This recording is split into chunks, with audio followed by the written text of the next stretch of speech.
right? All right, when we are in the world, man. Right? This is the thing when the Lord ultimately is about the Lord's predestination. Okay? Okay? It says, He already started. then said I, O Lord power, behold, I cannot speak, for I am a child. Right?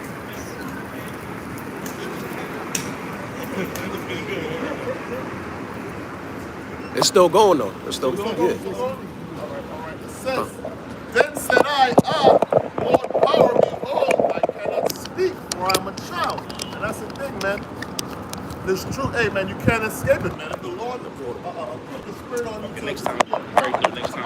ain't no really excuses, man. All right? This is Jeremiah. His initial excuse was, I was a child. But guess what? That don't matter. Let's cover this up too. All right? I was talking to a brother yesterday, man. Hey, Jeremiah had his excuse. Jonah had his excuse, man. But guess what, man? Once the Lord ordained you, hey, man, you're supposed to do what the Lord commanded you to do, man. All right? It says, but the Lord said unto me, say not, I am a child, for thou shalt go to all, and I shall send thee, and whatsoever I command thee, thou shalt speak. Yeah. All right, so guess what, man? When you come out here, man, a lot of times, hey, you don't plan what you're going to say, man. The Lord puts the Spirit on us, all right? And that's because of the Lord's words, right? Okay? It says, but the Lord said unto me, say not, I am a child, for thou shalt go to all that I shall send thee, and whatsoever I command thee, thou shalt speak. So it's not a thing of our own being, man. All right, we might be out here in the wintertime, 10 degrees or whatever it is, man. That's none of us, man. That's when the Lord put the Spirit on us to do, man. Okay? It might look foolish to these people out here, man, but these things are happening, man. All right? That's the book of Proverbs, chapter 1, verse 20. Wisdom cries out, she uttereth her voice in the streets. Wisdom, the word of the Most High. They cry out in the streets. This is us crying out to you, preaching this word to you, teaching you the word of the Most High, calling you back to the Most High. Right? The word streets. There's a Gora. The Gora is the marketplace. So wisdom, which is the words of the Yahweh, Hashem Yahushai, which is being likened to that feminine spirit, cries out. She uttereth her voice in the streets, places of conflict, in the marketplace, where all the nations pass by. Because remember, according to Revelation, the 17th chapter, water represents the nations, the kindreds, and the tongues. Okay, the different nations that are here in the mark of Babylon the Great. So it says, she cried in the chief place of conference, in the openings of the gates. In the cities, she uttered her words, saying, I'll read that again. So it says, she cried in the chief place of conference, in the openings of the gates. So we are here. Practically, that's what you call it, Broadway, right? But if you go to the Bronx, there's a place called the Concourse. And so it's a big street. And this is where we're at. We are here in a big street. There's lots of restaurants, there's a lot of stores. And you read that again? Right. So it says, wisdom cries out, uttereth her voice in the streets. She cried in the chief place of conference, in the openings of the gates. So here we are, preaching the word again, like I said before. The word of the Most High, not trying, because we're not trying. We're doing it. We're teaching you the word of the Most High, calling and the word of the Most High to see, looking for the elect, right?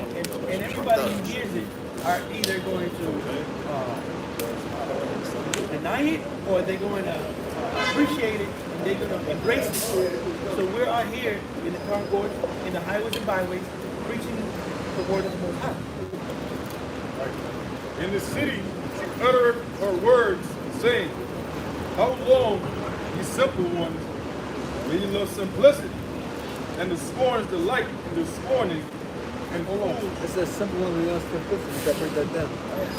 So here we are in the city, preaching the word of God, and the simple ones are so simple, they rather go watch TV, they rather go play little games, they watch porn, and instead of listening and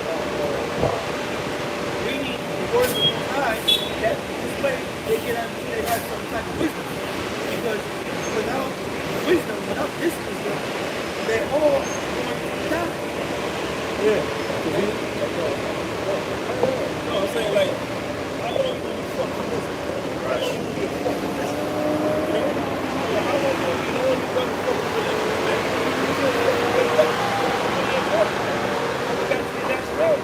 Jacob tried every religion, every belief under the face of the earth, man. It ain't work for them, except this. Every belief except this, man. You know?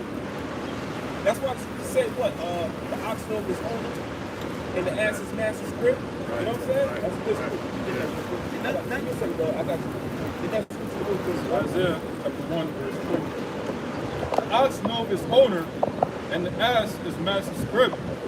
But Israel doth not know, my people doth not consider. Right, do not consider. Maybe this is the truth. Maybe this is the real deal, man. Maybe I should follow this thing, man. Maybe I should go out there with them guys on the highways and byways, man. Maybe I should listen to them, man. Because everything I've been fucking doing in my life have not been working. I've been calling on fucking Krishna, that shit ain't work. I've been calling on Jesus, that ain't work. Maybe I should call on Yahweh Shem Shai. Let's see what happens, man. Israel does not consider, man. You don't consider those things, man. That your ways are wrong. Psalms chapter 32, verse 9. Be ye not as a horse or as a mule, which have no understanding. Right, which have no fucking understanding, man. Right? His mouth must be held in with bit and bridle, these they come near unto thee. Right? Some guys, you know, you use the bridle in the horse's mouth to what? To control the horse, man. To move the horse towards where you want that horse to go, man. You want the horse to stop, pull it back. You know what I'm saying? You want the horse to go, shake it a little bit, man. You know? Jake, you gotta go get a fucking horse's bridle and put that shit on the road, man. You think that nigga, you know, wake the fuck up, man. This ain't not literal. So this is back in Isaiah chapter 1, verse 3. The ox knows his owner, and the ass is master's crib. Two of the most docile and stubborn animals, man. The Lord is saying they're better than you niggas, man. But Israel doth not know, my people doth not consider. Right, and going back to what we started with earlier, bro, when you were speaking about, you know, not having personal attacks, you know, before you spoke about that video. Antagonizing Jake. You know, if you had that jet that came out the car, you know, he wouldn't even consider, hey, maybe these guys are right, but at the same time, the brothers on the other side was wrong. You know, so you don't tell the man he needs to leave his wife. Look, why I did that because the guy said I gotta leave his wife. Come on, man, it's not the solution, man. It don't work like that, man. It's not work like that. Even if you been, let's say you've been with a woman, right? You've been with her for 20 years. I think he was with her for 23 years. 23 years of his fucking life, man. 3 kids. Whether or not, 3 kids. Whether or not she's a heathen or not, he can't put that woman away, man. Because he's going to make her commit adultery. Them guys ain't consider that, man. And he's still a Jake. Right? Yeah, I mean, they're talking about the woman. But you don't even know if that woman was an Israelite or not, man. You know? And like I was showing brothers, man, my little cousins that live in Jamaica, you look at them, you think they're Edomites, man. Those are straight Israelites, bro. You know, hey, that's why the scripture tells you in Samuel, when the Lord said what? The Lord seeth not as man seeth. You know, because the Lord looks on the inward part. The Lord looks on the spirit. Not how you know what I'm saying? I can say this. Yep. People are fucking dickheads. They'll go and look at somebody and all that. They don't like John that, you know, don't like John that. That shows you people are stupid and you don't know about history. Back when the British had, because you had the East India Company, you had the West India Company. But what happened, basically what they were companies that were set up by the British to govern certain areas that they possessed.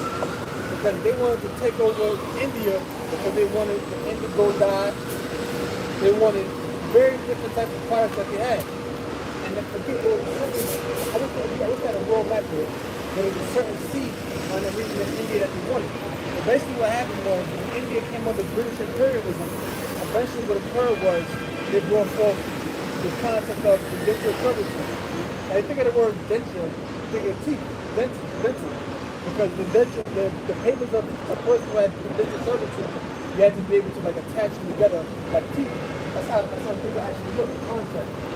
And what happened was when the British had put the so-called Indians, the Elamites under British imperialism, they had brought forth indentured servitude and they brought them over here to the Western Hemisphere world. That's why you got a lot of people in Jamaica, a lot of people in Guyana and Trinidad that look like so-called Indians. Some look like straight up Indians, man. Because they're the descendants of those indentured servants that have reproduced the Jake that was there for hundreds of years. Same thing with the Chinese. The Chinese came over here as migrant workers. You got Chinese that got straight up making accent. And guess what? But many of them are Israelites. Y'all can't get it because the Mossad didn't shine that light upon y'all.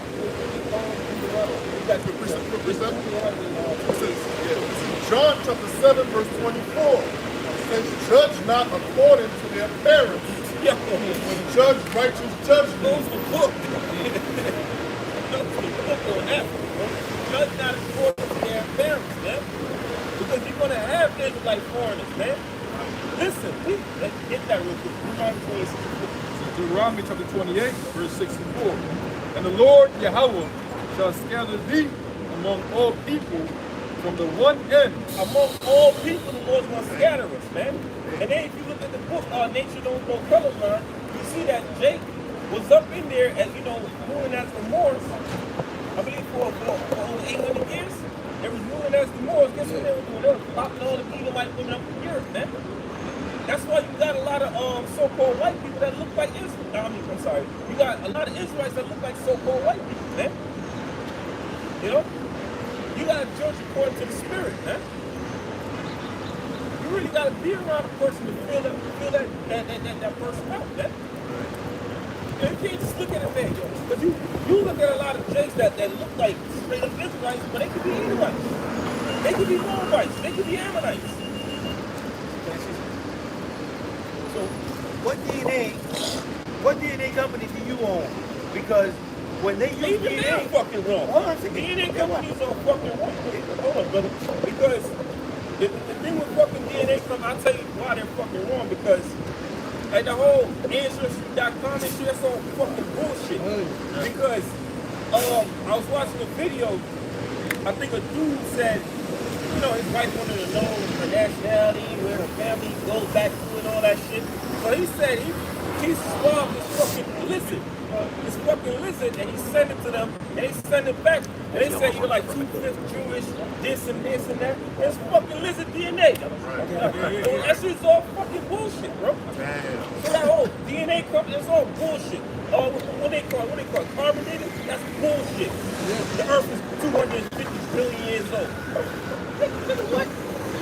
The Earth ain't even fucking 20,000 years old. You talking about billions, man. that's what I was going to mention, because the only way you can test DNA if the person is alive, like father to son, or grandfather or mother. That's the only way you can test DNA if they're familiar. Anything beyond that you can't, because it's dead. Anything that's dead, you can't test DNA. So all that behind us is dead. You can't. We're living, man. We're living. Man. You're not saying we're DNA experts. Yeah. Put that out there too. Right? That motherfucker was a dickhead. But we do know that stuff don't make no goddamn sense.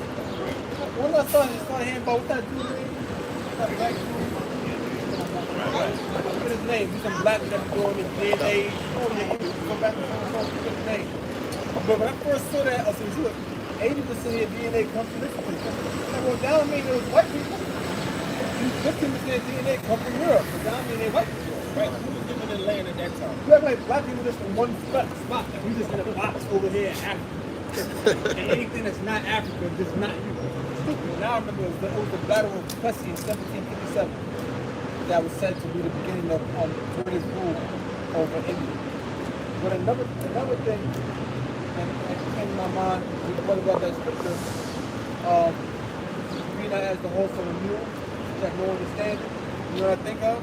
I think of 9th chapter of Acts. I think of 9th chapter of Acts, where Peter has saw a great sheep lit at the four corners. So you think about it, look at it. So, Acts. It's like in the 7th chapter of Proverbs. Acts chapter 10, I saw it at 9. It says, on the morrow, as they went on their journey and drew nigh unto the city, Peter went up upon the housetop to pray about the 6th hour. And he became very hungry and would have eaten, but while they made ready, he fell into a trance and saw heaven open and a certain vessel descending unto him as it had been a great sheet net at the four corners and let down to the earth, wherein were all manners of four-footed beasts of the earth, and wild beasts, and creeping things, and fowls of the air. It says, and wherein were all manners of four-footed beasts. Now, we go back to that scripture, I think that was Psalm 39:7, if I'm not mistaken. Yeah. When you go back to that scripture, it tells you, be not as the horse and the mule that no understanding. Now, you got to put beating right on the mouth, right on the top that goes over the head, the horse, the bit is attached by the mouth. Now, it says, be not as the horse and the mule that no understanding. It's what is compared to them that no understanding the horse and the mule. It's a what? Four-footed beast. Unclean four-footed beast. As it said in Acts 10 chapter, it said all men are unclean becoming four-footed. So it's talking about men that didn't have wisdom. That's Ezekiel 37. There you go. You got these dumbasses that try to say, oh, that's talking about these folklore. Because the most I told them to rise till 8. It's like the 7th chapter of Proverbs. Yeah, hold that. Where did it say? It says, It don't mean actually eat it. So you ain't deep. it says, wherein were all manners of four-footed beasts of the earth, and wild beasts, and creeping things, and fowls of the air. And there came a voice to him, rise, Peter, kill and eat. Now there was a voice that came in that said, rise, Peter, kill and eat. That doesn't mean Peter, kill and eat. So what did Peter say? It says, but Peter said, not so, Lord, for I have never eaten anything that is uncommon, that is common or unclean. So he says, I have not eaten anything that is common or unclean. In other words, the other nations, they can eat the common things. They can eat a rat, they can eat a bat, they can eat a cat, they can eat a dog, they can eat a pig, they can eat a mouse, they can eat a kangaroo, they can eat a lion, they can eat any old common thing. We can't eat any old common thing. Because we have a dietary law. So he said, what? It says, but Peter said, not so, Lord, for I have never eaten anything that is common or unclean. I have never eaten anything that was common or unclean. I have eaten unclean things. That was part of the law. It says, and the voice spake unto him again the second time, what Yahweh Bashem Yahushua had cleansed, that hold not thou common. Right, so in other words, the Most High cleansed, don't call on him. Now somebody put the 7th chapter of Proverbs. All right. This is Proverbs chapter 7, verse 1. It says, my son, keep my words and lay up my commandments with you. Keep my commandments and live, and my law as the apple of thine eye. Bind them upon thy fingers, write them upon the table of thine heart. Okay. It says, say unto wisdom, thou art my sister, and call understanding the kinswoman. Next chapter. Chapter 9. Here you go. This is Proverbs chapter 9, verse 1. And it says, wisdom had built her house, she had hewed out her 7 pillars. So wisdom that built the house, and who out 7 pillars. So this is a house that wisdom was built, and it had 7 pillars. Pillar, like the thing behind it, when I said that foundation. There's 7 of us. Wisdom is the perfect foundation. Good. Go ahead. Right. It says she had killed her beast. She had mingled her wine. Wait a minute. She had killed her beast. Mingled her wine. So it's like a bang, like a dip. It says Yahweh shot so Peter rise to me. So wisdom has killed her beast. So it don't mean actually kill them and eat them. It means give them wisdom. Just as wisdom. Go ahead. It said she had killed her beast. She had mingled her wine. She had also furnished her table.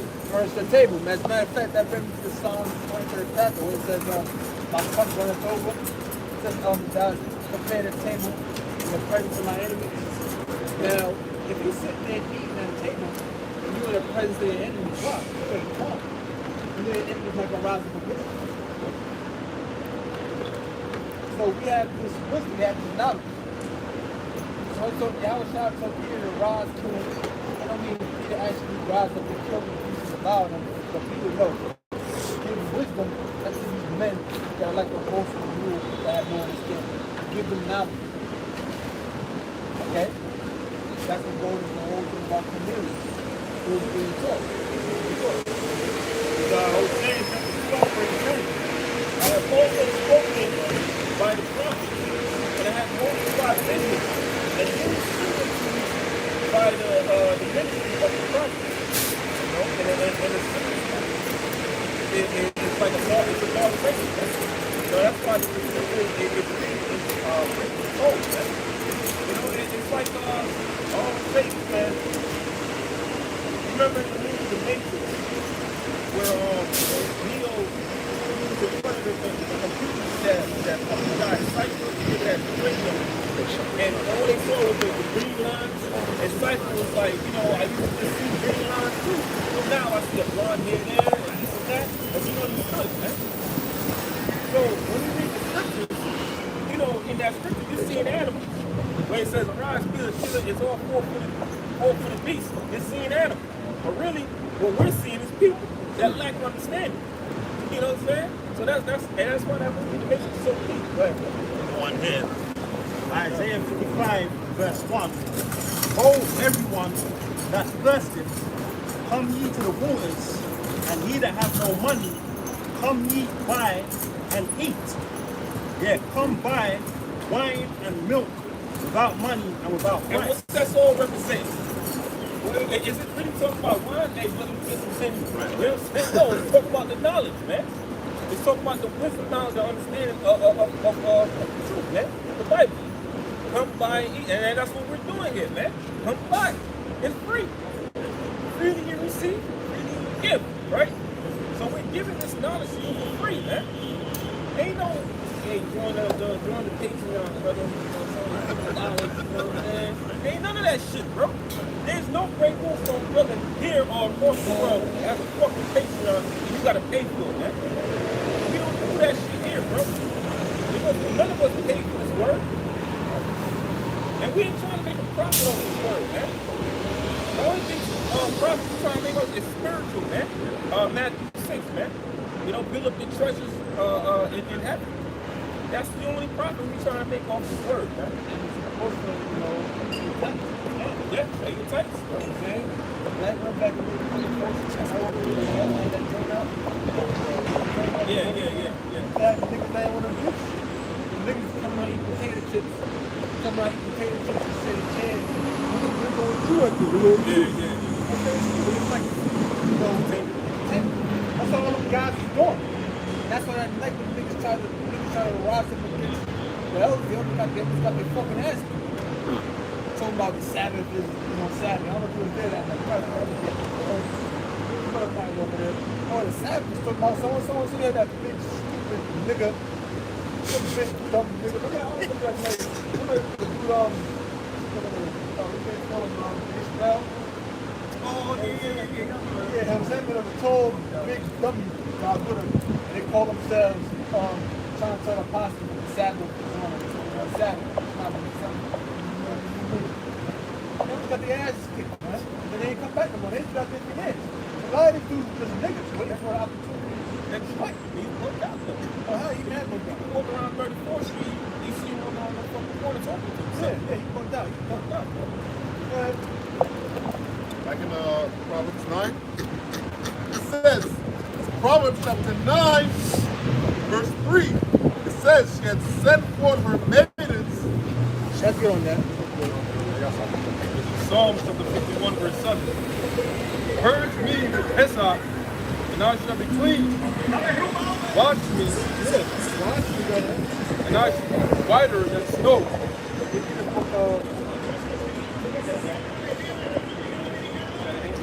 It's Psalms chapter 51, verse 7. Purge me with hyssop. Hyssop is also an oil, all right, and it's also it's an oil. It's another useful, all right, a herb. It's an oil and it's an herb, just like wine, water, all of the things that the scriptures speak about how the Lord's word is compared to these different, pleasant things that you eat and you drink and you need, the necessities of life. So hyssop is an oil and it's an herb. It has healing properties and it's very pleasant to the spirit. All right? So that's what this word is. This word is the hyssop. I have a definition. This is a hyssop. Things used with hyssop, or for, with hyssop, it says, hyssop has been used in folk medicine for centuries. He said what? Medicine. Yeah. Medicine. The Lord created medicines out of the earth, and he that is wise will not abhor them. Right? This word is that medicine. That's what we got out here. We got the medicine for your soul. America got nothing but toxicity, poison, death, madness, and confusion for your soul, man. And then guess what? It's going to destroy you with a sword of destruction. Right? So this is what the Lord is doing to us. He's purging us with the hyssop, the spiritual hyssop. It's an oil and it's a herb, man. It's this word, man. The understanding, the knowledge, right? This is Psalm 51:7. Purge me with hyssop, and I shall be clean. Wash me, and I shall be whiter than snow. What's going to be made clean? Not these vile bodies, bro. These vile bodies, we're not taking these vile bodies nowhere. It's talking about our spirit, our soul. All right? The inner man. That's what the Lord is purging, man. Right? This is what the world refuses. The world refuses to be actually purged of their bullshit. That's why they're going to suffer the fate and the destruction that they're going to suffer, man. Because they're carnal minded. It wasn't given unto them to really get this treasure of knowledge, understanding, and wisdom, man. So the hell with them, man. The hell with the world. This world is about to burn, man. It's going to burn something fierce, man. Right? So the Lord got us with this hyssop right here, man. Being purged, man. It's an oil and it's an herb, man. Very strong too. I know because I've used it personally. It said, make me to hear joy and gladness, that the bones which thou hast broken may rejoice. Hide thy face from my sins and blot out all my iniquities. Yeah, this is our mentality, bro. This is our sentiment, bro. This is not our sentiment. Our sentiment is, look, Lord, I'm jacked up. I need salvation. I need you to have mercy on me. So you get the hell up out of here, man. And enjoy the pleasures that you have for us forever, man. In righteousness. Create in me a clean heart. Create in me a clean heart, man. All right. What is your heart? Your mind. So before we was in the world, we didn't have a clean heart. We had a filthy mind. We were tainted. We were rude. So you say, how does the fine gold become dim and the precious vessels as earthen pitchers? That's what we've been reduced to because of who? Our sins, but also because of the so-called white man. Mainly, the so-called white man is Edomite, our enemy, man. When we fell, he made sure that we wouldn't get back up. That's why. That's They stood in the cross with it. see? That's right. The scriptures say that, right? About Edom, saying race it to the foundation thereof. What is a foundation? Something that you build on. Who's our foundation? Yahweh Shai. So these devils these devils have accomplished a majority of our people to pretty much forsake Yahweh Shai. Say the hell with being a disciplined individual, all right? To having some kind of morality and goodness about you. Just do what you want to do. All right? Be like me. All right? Be carnal. Be a damn degenerate. Because you only live once. See? That's the serpent, man. But the water Yahweh Shemashah, we're not giving over to that spirit. Go ahead. That's what he did to eat, bro. Yo, he was rapping smooth to eat, bro. He ain't just coming here like a regular cracker. Hey, how you doing? No. He has some knowledge. He has some knowledge for it that she didn't know about. Hey, say what? His word was smooth, mother. He saw that little, you know what I'm saying? Because he came from us. I got some. Let me get that, man. This is 1 Ezra chapter 4, verse 45. Thou hast also vowed to build up the temple which the Edomites burned when Judea was made desolate by the Chaldeans. Thou hast vowed to build up the temple which the who burned? The Edomites burned. So what is this? This is a historical account of what happened to us in ancient Israel. The temple that we were building unto the Most High, these Edomites were at the forefront of making sure that we don't want no temple of the Most High. We want y'all niggas to be like Antiochus Epiphanes and Seleucus and Ptolemy and Cassander. We want y'all to be Hellenized. We want y'all to be Greeks, right? And Romans. These are the biblical Edomites, man. Right? They burned the temple. They ain't nothing new, bro. You know, they tell you there's nothing new under the sun. It said, thou hast also vowed to build up the temple which the Edomites burned when Judah was made desolate by the Chaldeans. See, it says when Judah was made desolate by the Chaldeans. And who were the Chaldeans? They were the warlocks and witches of ancient Babylon. And Syrio-Babylonians. I just came across some history. There was a stele, a stone that pull it up real quick because we're talking about Syrio-Babylon, and that's what these Edomites and these Chaldeans are. Yeah. Modern day. My gallery. It was like masses of witchcraft. Exactly. Yeah, I found. And I remember I was Googling something not too long ago, researching about the Chaldeans. Actually, they're pronounced Chaldeans. That's how they actually pronounce it. Got you. It's called the Stele of Adad. The Stele of Adad, right? Adad, chief god of the Babylonian Syrian pantheon, of the Northwest Semitic pantheon as Hadad of Baal. So it all goes back to that ancient, Hamitic, that ancient, Baal worship that was been going on since the beginning. All right. When you read about the wilderness in Israel, what did they do? They built up a calf. All right. And what was that? What inspired? What influenced Israel to build a calf? They saw what the other nations was doing, and they was worshiping. All right. Bulls. Remember what I said in the chat? With the 5,000-year-old mummy with a tattoo from Egypt, with a tattoo of a fucking bull. So it shows you that calf shit started in fucking Egypt, man. And it shows you also tattoos that come from that's all Egyptian. That's why a lot of these laws said not to do because that's what the other nations were doing. Right. You know what I'm saying? So that's why, bro. Is that Wall Street? Yeah, with the bull. Yep. Everybody goes there. Some exclusive, balls, taking pictures and all that. sorry, it's so popular and so great to this nation that they had put a statue of a little girl in front of it, and there was a debate about the little girl. They had to move the little girl from in front of the statue of Blue. So come to find out, the stele of a dad, right, which is pretty much what we're talking about here.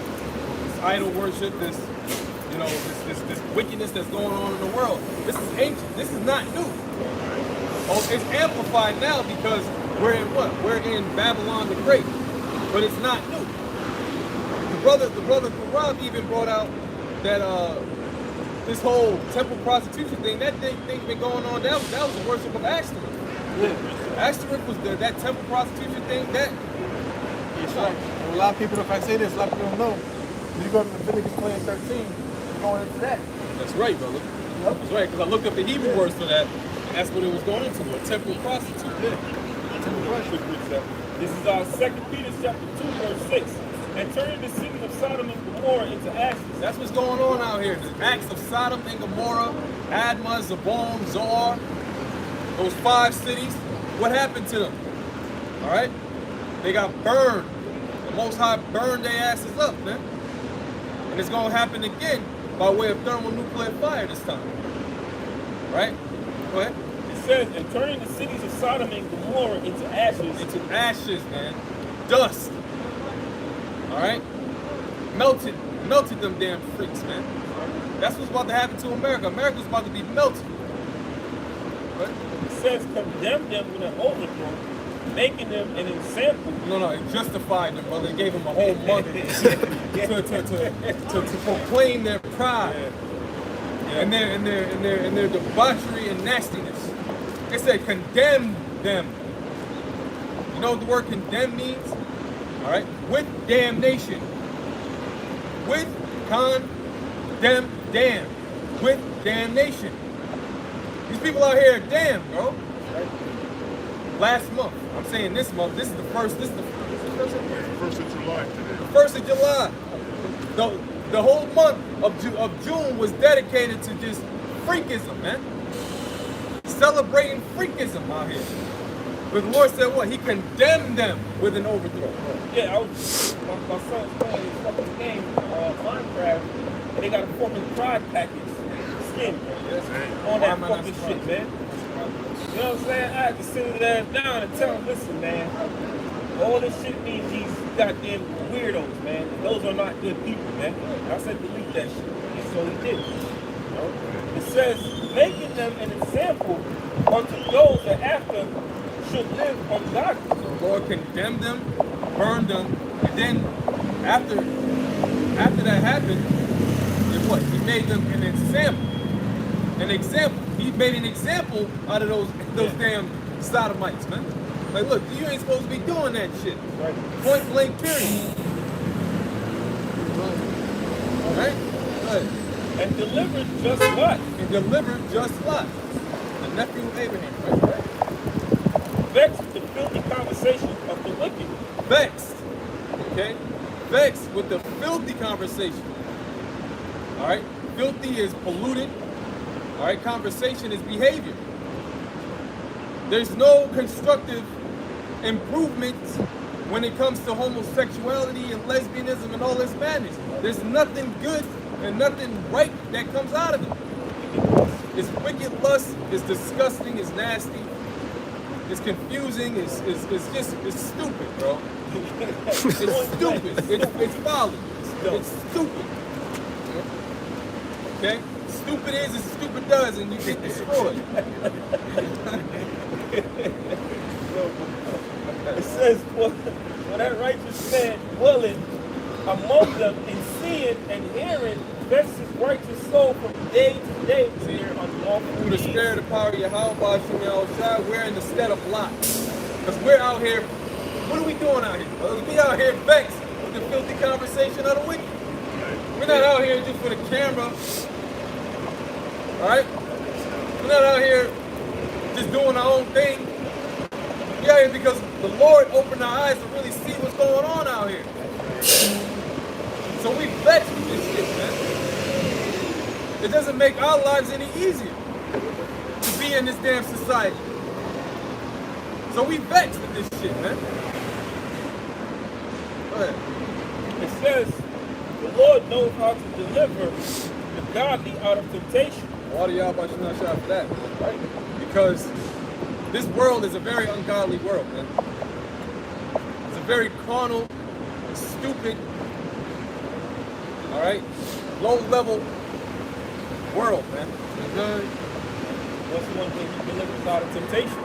Whoop our asses, man. That's why the scriptures talk about despise not thou the chastising of the Most High, man. If the Lord chastises you, basically he's dealing with you like how he deal with his son. You know? That's one of the ways the Lord uses us to get out of this fucking mindset of this world. It says, and to preserve the unjust unto the day of judgment to be punished, man. You know, and the unjust will be punished, man.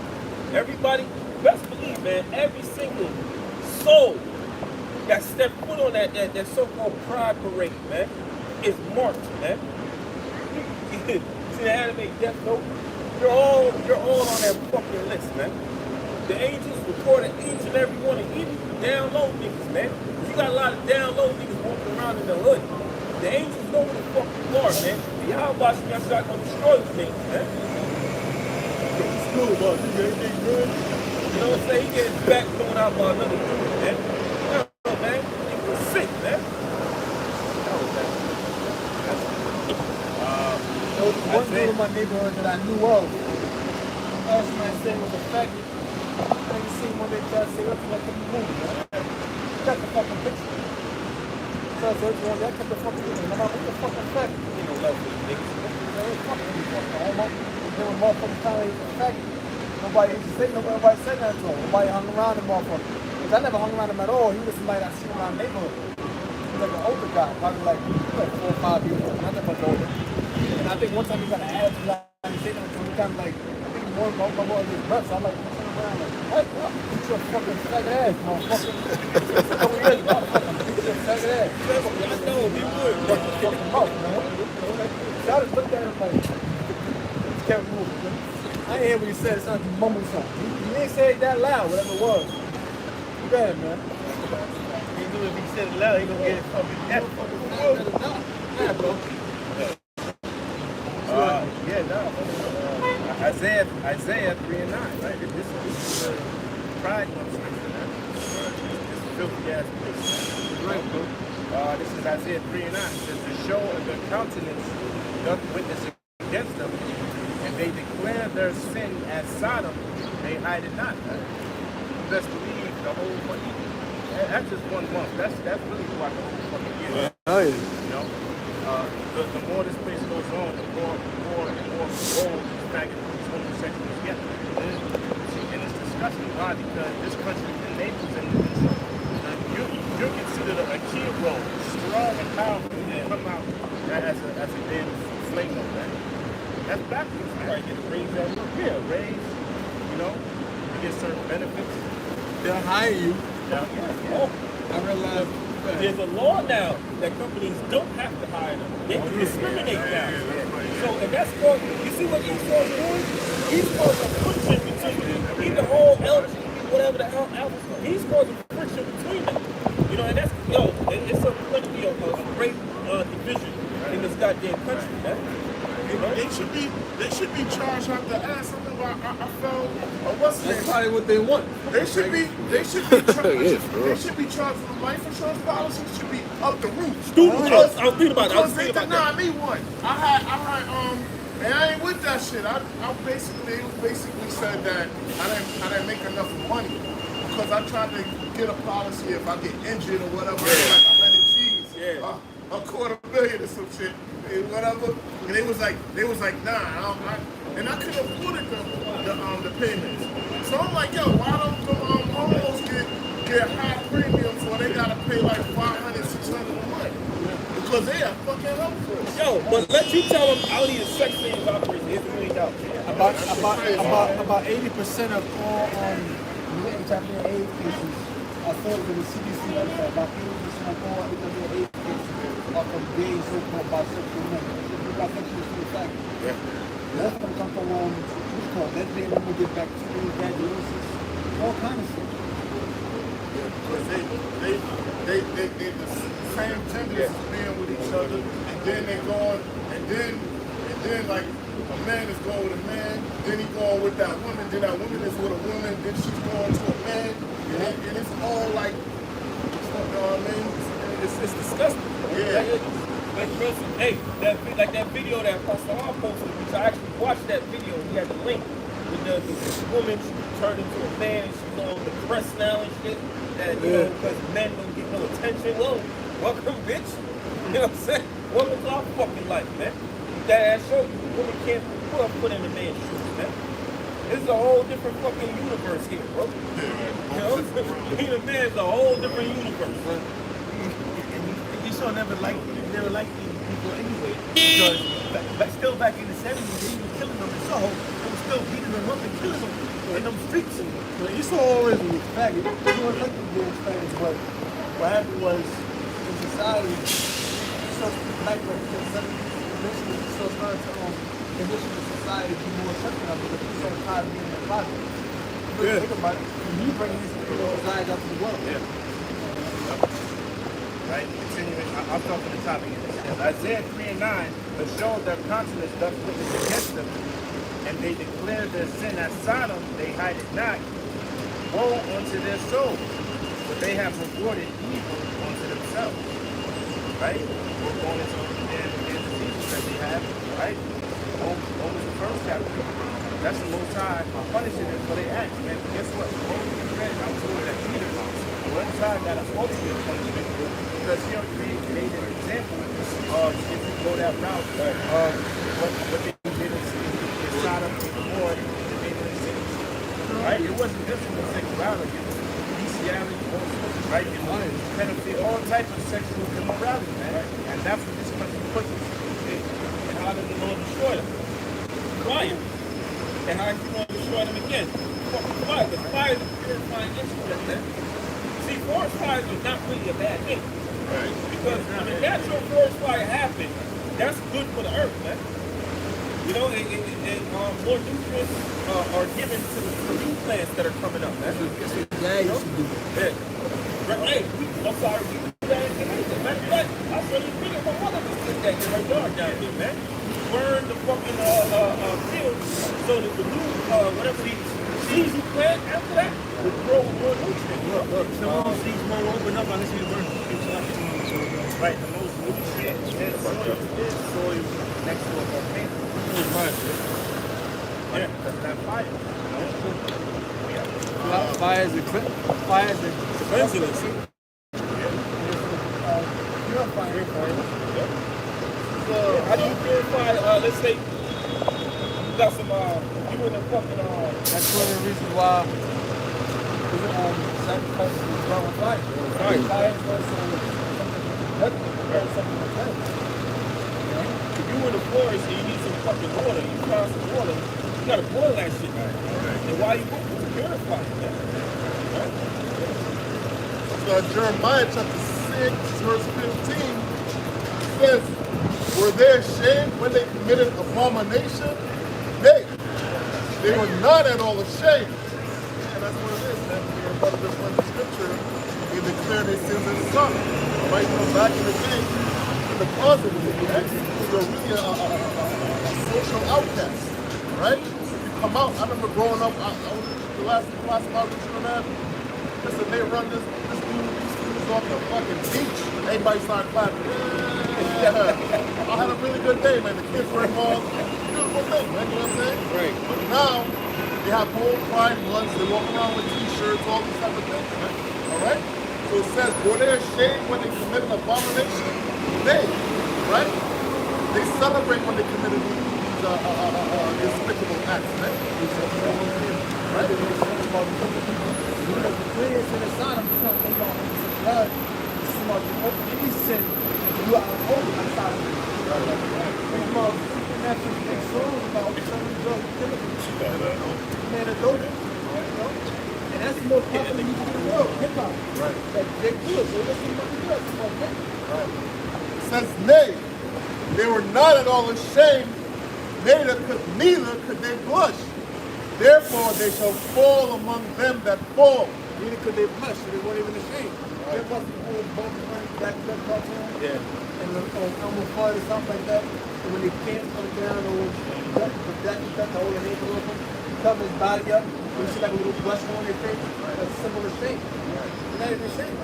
It says, neither can they blush, therefore they shall fall among them that fall. At the time that I visit them, they shall be cast down, saith the Lord. That's the time we're living in right now, man. All right? The Lord is about this. The Lord is showing himself, man. All right? The Lord is showing himself, man. People don't really recognize it, man. All right? They spin in the face of the Lord. Hey, this Piper is, he filming Jake, man. All right? Guess what? We're going to have a great judgment, all right, for disobeying the Lord. The brothers say, man, yo, they're going to get burned up, man. America going to burn, man. All right? Real quick. I'm sorry. I got something real quick. What's up, good brother? You know, this is Ezekiel chapter 8, verse 17. Then he said unto me, hast thou seen this, O son of man? It is a like thing to the house of Judah that they commit the abominations which they commit here. Yeah, that's right, man. So guess what, man? Our people, they don't even think about the consequences of what they're doing, man. They just love to do wickedness, man. All right? They think wickedness is being normal. All right? Committing adultery. That's some normal shit. That's regular shit. That's everyday shit. All right? Niggas went to despising these homos. So, yeah. Yo, let them live. Why are you so concerned about them? Yeah. They made a song in the 80s called Secret Lovers. Right.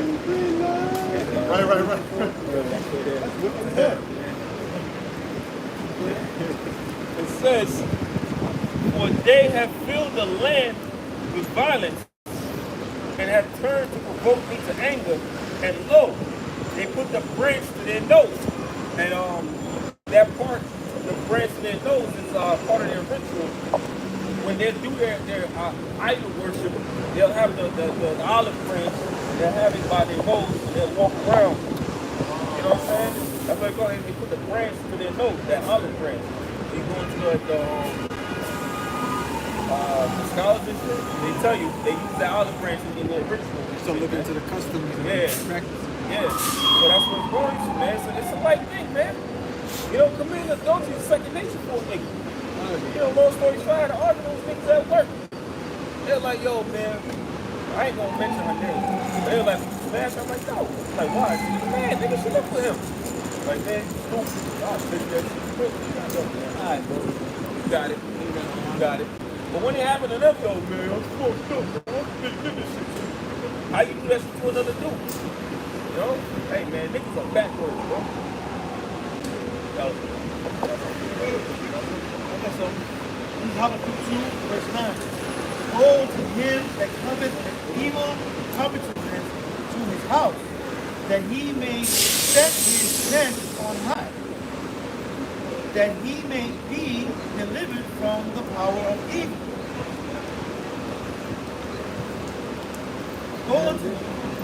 Woe unto him that covereth an evil covetousness to his house, that he may set his nest on high, that he may be delivered from the power of evil. Thou hast insulted shame. Using wickedness as a scapegoat. Wickedness to advance yourself. You know, that's why people say towards him. They use wickedness to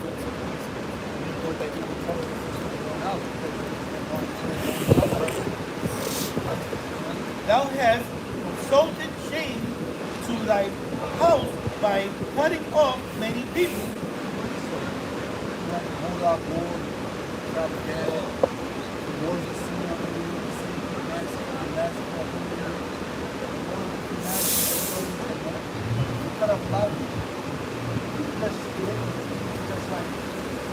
Somehow find a tape I don't know what people going to the dad, going to the other jobs. You go out there, you come out the window with that like this. And has sinned against thy soul. For the stone shall cry out. That was the point. This is Habakkuk chapter 2, verse 4. Behold, his soul is lifted up into that upright man. But the just shall live by his faith, right? The soul of the so-called white man is not upright. You know, it's not good. You know, it's not pure. It says, but the just shall live by his faith. Okay? Faith-based Israelite, guys. The just shall live by his faith, man, which is the right way to live. That's what I'm saying? It says, yea, also because he transgresses by wine. He's a proud man, neither keepeth at home, who enlargeth his desire as hell and is as death, and cannot be satisfied, but gathereth unto him all nations and unto him all peoples. That's why the elder grove, was mentioned, man. That's what Esau does, man. He done killed everybody, man. If that motherfucker, hey, listen, man. And your country's going through something, and a so-called white man step foot on the land, talk about humanitarian reasons. There goes the neighborhood. It's over for you, bro. That cracker, he's going to kill everybody. He's going to indoctrinate your kids. He's going to push all sorts of madness in your lands. You know, he's going to fuck your whole shit up, man. And he's going to take control of your resources. Look what he said. Look what else he did. He went down in the 80s to different countries, Latin America and all over the world, vaccinate their people. Yeah. I'm talking about when we was using the AIDS. It was like, yo, we gonna do this, and if you don't, then we're gonna ignite a civil war in your country. We still gotta do that AIDS. Yeah. The Fauci was the head of that shit too, wasn't it? No. It says, shall not all these take up a parable against him, and have taught a parable against him, and say, woe to him that increaseth that which is not his. How long? And to him that ladeth himself with thick clay. What's the U.S. national debt today? Over $30 trillion, man. Over 30 trillion. When I was in, I think 10th grade, I believe the national debt was 10th or 12th grade, one of them. I believe the national debt, 2008, Obama got in office, it was $8 trillion. And then when that nigga got out of office, it fucking doubled. You know what I'm saying? I remember that shit, bro. It fucking doubled when that nigga got out of office, man. Check this, right? From 1776, right? Until when Bush came in office, it was like 2 trillion. Sure. So from that long, right? Maybe you can say that, man. Yeah, right? Right? So then from 2000, early 2000 to Obama, it was what? It was 8, right? Yeah, 8 trillion. And then in one term, it's double. One term, it's fucking double, bro. Yeah. The 16 trillion. Yo, what the fuck, man? And now we have what? It's over 30. It's over 30. Like 30 something. Listen, let me say something. If they ain't paid shit back when it was 2 trillion, you think they gonna pay it back at 30 trillion? And you said when Bush was in, the father or the son? The son. It was the son? Yeah, the I was about to say, because his father, they was bringing a lot of coke with the Cali cartel. Frozen in with the shrimp. Yeah. The shrimp boats. And then there was money laundering too. Anybody ready, you know? Nah, not that off. Then you got What's the law on anybody? Biden fucking answering his son's burner. Oh, and it's like, look, check this out. So I was saying this to myself, I'm like, wait a minute, man. When the whole Hillary shit, when they got Hillary ass in court, I forgot what event happened, but it distracted everybody from that shit. Hunter Biden, he's in fucking court, and now a fucking submarine with fucking, what is bullshit, bro? Let's be honest, it's fucking bullshit, it's dumb, it's a stupid fucking story. It's not true. You know, it's just a distraction from the Hunter Biden shit that's going on, man. That's all it is, bro. A few days before that, you had a boat that sank that had like hundreds of people that were migrating. But they were going to Greece from another country. Way more people died. How come that's not? 5 fucking people, but it's like 700 people, bro. Come on, man. And then, you know why I realized this shit was fucking fake? Because they said it was all billionaires on that shit, right? Then they had a little $29 controller to control the fucking summer. What fucking billionaires gonna go and shit like that, bro? Come on, man. Yo. Yo, it's like common sense, bro. And then they didn't look when James Cameron, remember when he was doing that second remake of Titanic? Yeah. He got stuck under there for 2 hours. He said, change him and his team. Oh, yeah, they did. And they had to send another shit down there. Yeah, you're right. They got stuck for 2-something hours. You're right. But James Cameron went down there how many fucking times? Yeah. Why the fuck they use that something he had, man? And he ain't had no little control, because I seen the video. He got a crew with high-tech shit. He even said, everyone should come to him if they need to do things. Bro, and that's why I was going to say, what? We are not ignorant of Satan's devices, man. Yo, fuck that submarine, man. I want to see what the fuck is going on with that Hunter Wagon for the case, man. I want to know something. You know, so, He made that law. He made that law. He find you for a contract ride. You want to get locked up for life. lock up your fucking son, you goddamn it. Yo, you know, it's vexing sometimes. You see this shit going on, you can't do nothing about it, bro. Yeah? That's why I should speak about being patient, man. You gotta have patience in this truth, man.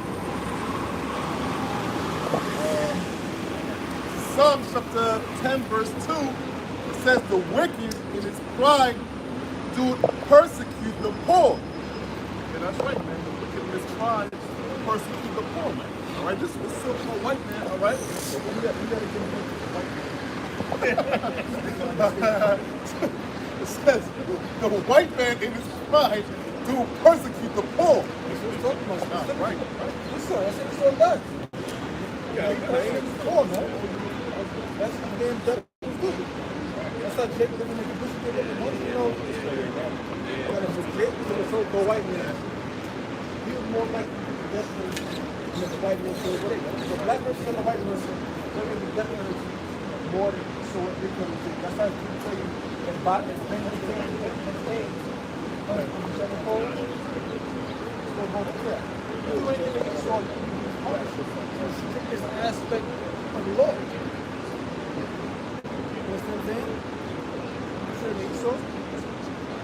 It says, let them be taken in the devices that they have imagined. Let these souls be taken in the devices that they have imagined.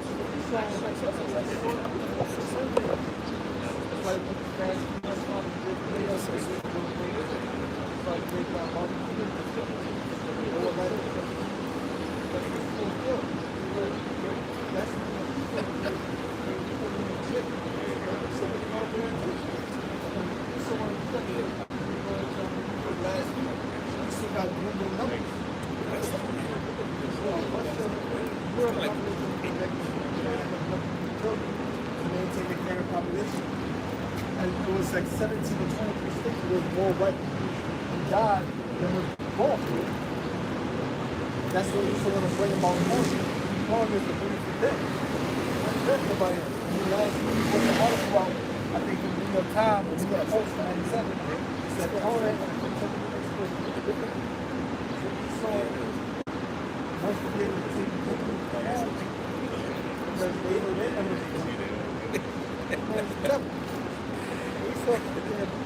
It says, for the wicked boasteth of his heart's desire. Esau boasted of his heart's desire. When you go to other countries, you take resources.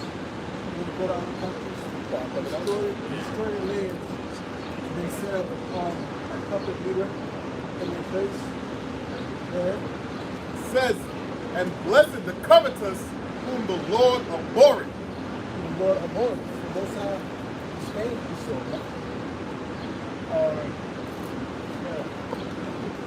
It says the wicked through his pride of his countenance will not seek after the Most High. The Most High is not in all his thoughts.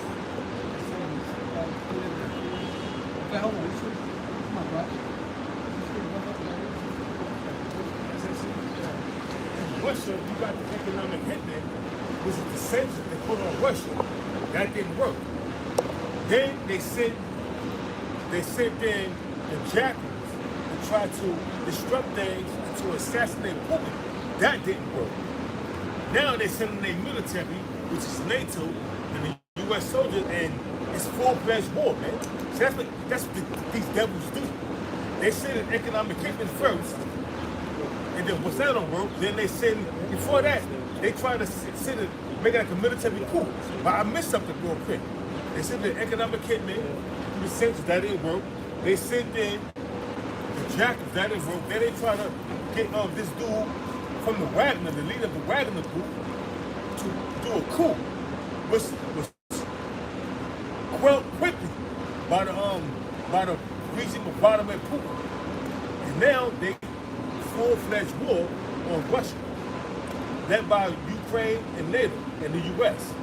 And that's only going to end tragically for the U.S. Rock can tell you how about you shot for that. You got it, man. This is spirit about going to the destruction of murder. Revelation chapter 18, verse 1. And it says, and after these things, I saw another angel come down from heaven, having great power, and the earth was lightened with his glory. And he cried mightily with a strong voice, saying, Babylon the Great is fallen. Yeah, Babylon the Great is fallen. This is the future of America. It's going to fall down by thermonuclear destruction. It's fallen and has become the habitation of devils. Yeah, because this place is about to be left desolate. It's going to be a home for desert-like creatures. Man can't dwell at anymore. It says, and the holes of every foul spirit and the cage of every unclean and hateful bird. It says, for all the nations have drunk of the wine of the wrath of her fornication. Yeah, so all the nations have drunk the wine of the wrath of American fornication, going into the ways, lifestyles of America, philosophies, different doctrines. These nations desire to be like America. Right? You got different religions, different beliefs. You got America promoting homosexuality. And these nations are following the ways of America. Right? This place is an abomination to the Lord. That's good. Yeah, no, brothers uptight. Jeremiah You got that chapter ready? 51, verse 7. And it reads, Babylon has been the golden cup in the Lord's hand. Yeah, so Babylon has been a golden cup in the Most High's hand. Right? It says, Babylon has been the golden cup in the Lord's hand, and made all the earth drunken. The nations have drunken of our wine, therefore the nations are mad. Yeah, wine is symbolic to wisdom. So all the nations are drunk over the philosophies, cultures, traditions of America. As I mentioned earlier, this place is big in homosexuality. It's big in different religions. That's not true. That's not true. Right? You got Christianity, you got Islam, you got people going to the mosque. And this is false deeds. There's no refuge, God, that is worldly. It says, Babylon is suddenly fallen and destroyed. How for her? Oh, Take read that one. next spot. You said the nations are read that part? Read it again from the top. Jeremiah 51, verse 7. Babylon had been the golden cup in the Lord's hand that made all the earth drunken. The nations have drunken of her wine, therefore the nations are mad. Yeah, the nations are mad. They're vexed. Why? Because following the ways of America led them to their downfall. Right? You got a lot of these other nations, they're women. They're inspired by the women in America. Right? They got them committing fornication, adultery, right? Wanting to be a whole. So now the nations are mad. And in the near future, it's going to come a time when these other nations send forth these missiles to destroy America. Real quick, can I say something? When you know a nation is destroyed and conquered, who's the number one woman that's twerking on these social media outlets like Twitter, TikTok, YouTube? It's the nigger woman and the Hispanic woman. Those are the main two different tribes that's let you know that our nation is conquered. So Judah, Benjamin, all down to Issachar have drunken of that wine of the wrath of the Most High, which is poured out with our mixture. We have drunken that. We taste that wine a little bit. And we drunk the dregs of that wine through slavery. That's why our people are messing to this very day, man. We have not a clue what's going on, man. And it's crazy and it's sad. But guess what? The Lord is to Isaiah 6 and 9 have blinded the 2/3 where they can't get this, man. Bottom line.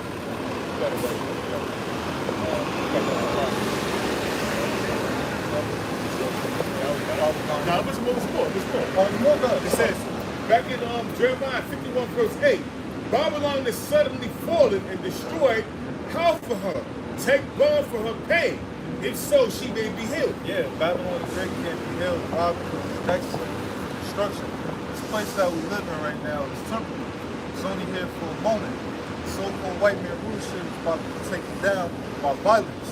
Right? So this place can't be healed. Most High hate this place because it's an abomination. It's wicked. It's evil. This place does everything that's contrary to the Holy Scriptures. They do everything that's contrary to what's right. Right?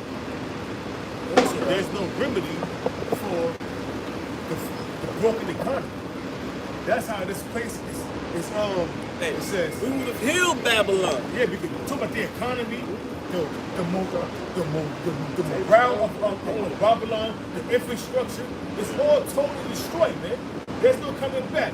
We would have healed her, but bringing in, trying to stabilize the economy, building up the infrastructure, the morale of the people is at an all-time low. It's wickedness everywhere. You know, we would have killed Babylon, but Babylon can't be healed. Why? Because, hey, you in your decline. And the only thing that can heal this bitch is fire, man. What's a good example of that, right? New York. After 2020, they say New York will never be the same, right? Same thing with LA. All of those major cities, they'll never be what they used to be. Why? Because America is on the decline, man. That's just one facet, right? Financially. But there's many levels to how the Most High is systematically destroying the damn country. You know? It's all being done by the Most High. And you know what? Esau like to use gradualism. Who's the ultimate king of gradualism? The Most High. But the Lord, the only kingdom that was taken down overnight was the Babylonian Empire, and they were taken down strategically by Darius the Mede by the behest of Cyrus the Great, man. That's all this time the kingdom got taken over overnight. But the rest, the Lord used gradualism. The Lord is the king of gradualism. He gradually take down the kingdom to the point where they are ripe for the taking. And that's when he allows the other nation to come in and conquer and take them over. Say here, appointed a bound and they cannot pass. And also, hey, when's that time? They reach that limit, and it's gonna be fucking over. That's right. Hey, it's gonna be freaking over. It's gonna be 1 hour. That's right. 1 hour, bro.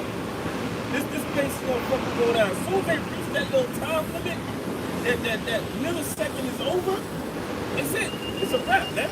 The missiles gonna fly, the chariots gonna fly, fire laser. And this place is gonna be destroyed, man.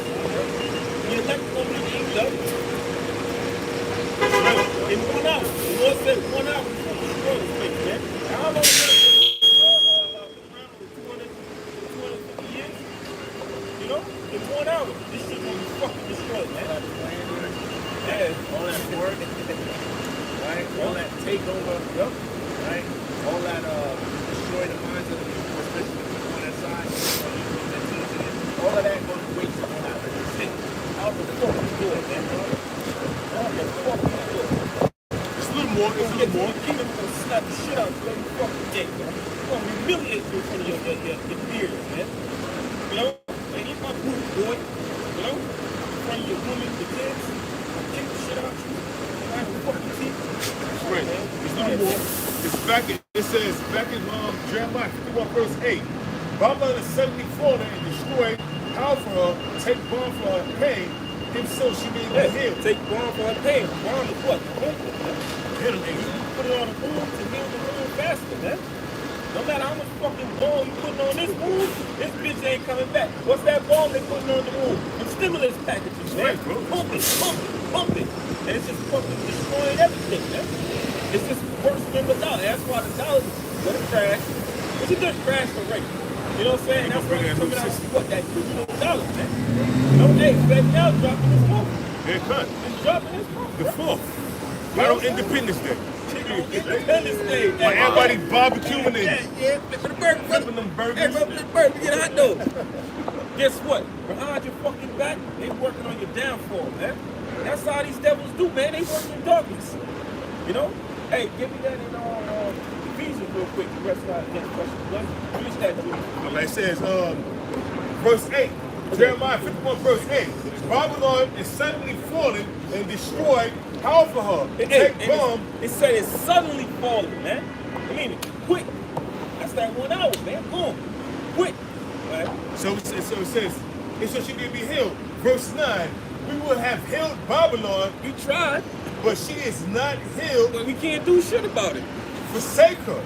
Let us go, everyone, into his own country, for her judgment reaches unto the heaven. That's why you got a great exodus going on right now. All these other nations, they're going back home.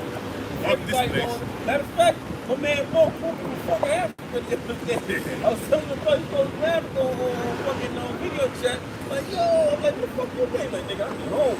You know what I'm saying? Me and Jake though, man. We and shit. He said, we would have healed Babylon, but she is not healed. Forsake her. Let us go, everyone, into his own country, for her judgments reach unto heaven. Right, because this is the end of fucking America, man. America's done. If this stupid ass ain't been paying attention to what's going on in this world, and hey, to hell with you. It says, and is lifted up even to the skies. Verse 10, the last one. The Lord hath brought forth our righteousness. Come, let us declare in Zion the work of our Lord Yahweh and our power. Yahweh Shah. It says, make bright the arrows, gather the shields. The Lord hath raised up the spirit of the king of the Medes. For his device is against Babylon to destroy it, because it is the vengeance of the Lord, the vengeance of his temple. Yeah, so this is the future judgment of America, right? The Lord is putting a spur on the knees to the Russians, right? And they want to be one of the main examples of the main people, nations that destroy America. And it's going to be by thermal fire when I have 200 million missiles coming from other nations of the earth to destroy America. This is all designed by Yahweh Shah. This is the story. You know, everyone got a lot. Everyone got a position, a role in the story. Ephesians right there. This is Ephesians chapter 6, verse 12. It says, for we wrestle not against flesh and blood, but against principalities, against powers, against the rulers of darkness of this world. Right, against the rulers of darkness. That's why I asked you the scripture, because that's how Esau rolls, man. He does his shit behind closed doors, man. So when you out there doing your little barbecue, getting drunk off the nutcrackers and all that shit, guess what? All sorts of legislations are being signed against you, man, to destroy your ass, man. They do their shit in darkness, man. They don't, well, hey, guess what? When we do the spirit power of Yahweh outside, we bring their works out in the light, man. We're telling you what these fucking devils are doing, man. We're telling you when. Well, not exactly when, but you know, we're telling you, yo, gear up, man. You know? This is what they're fucking doing. Hey, this is what they're doing, man.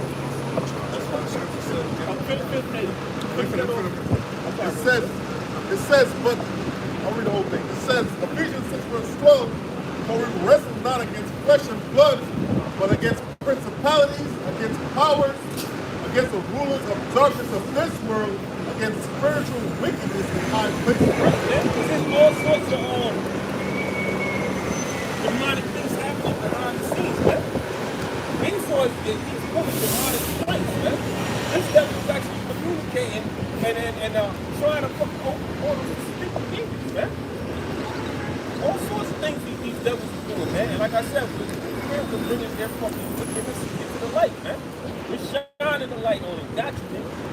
You know?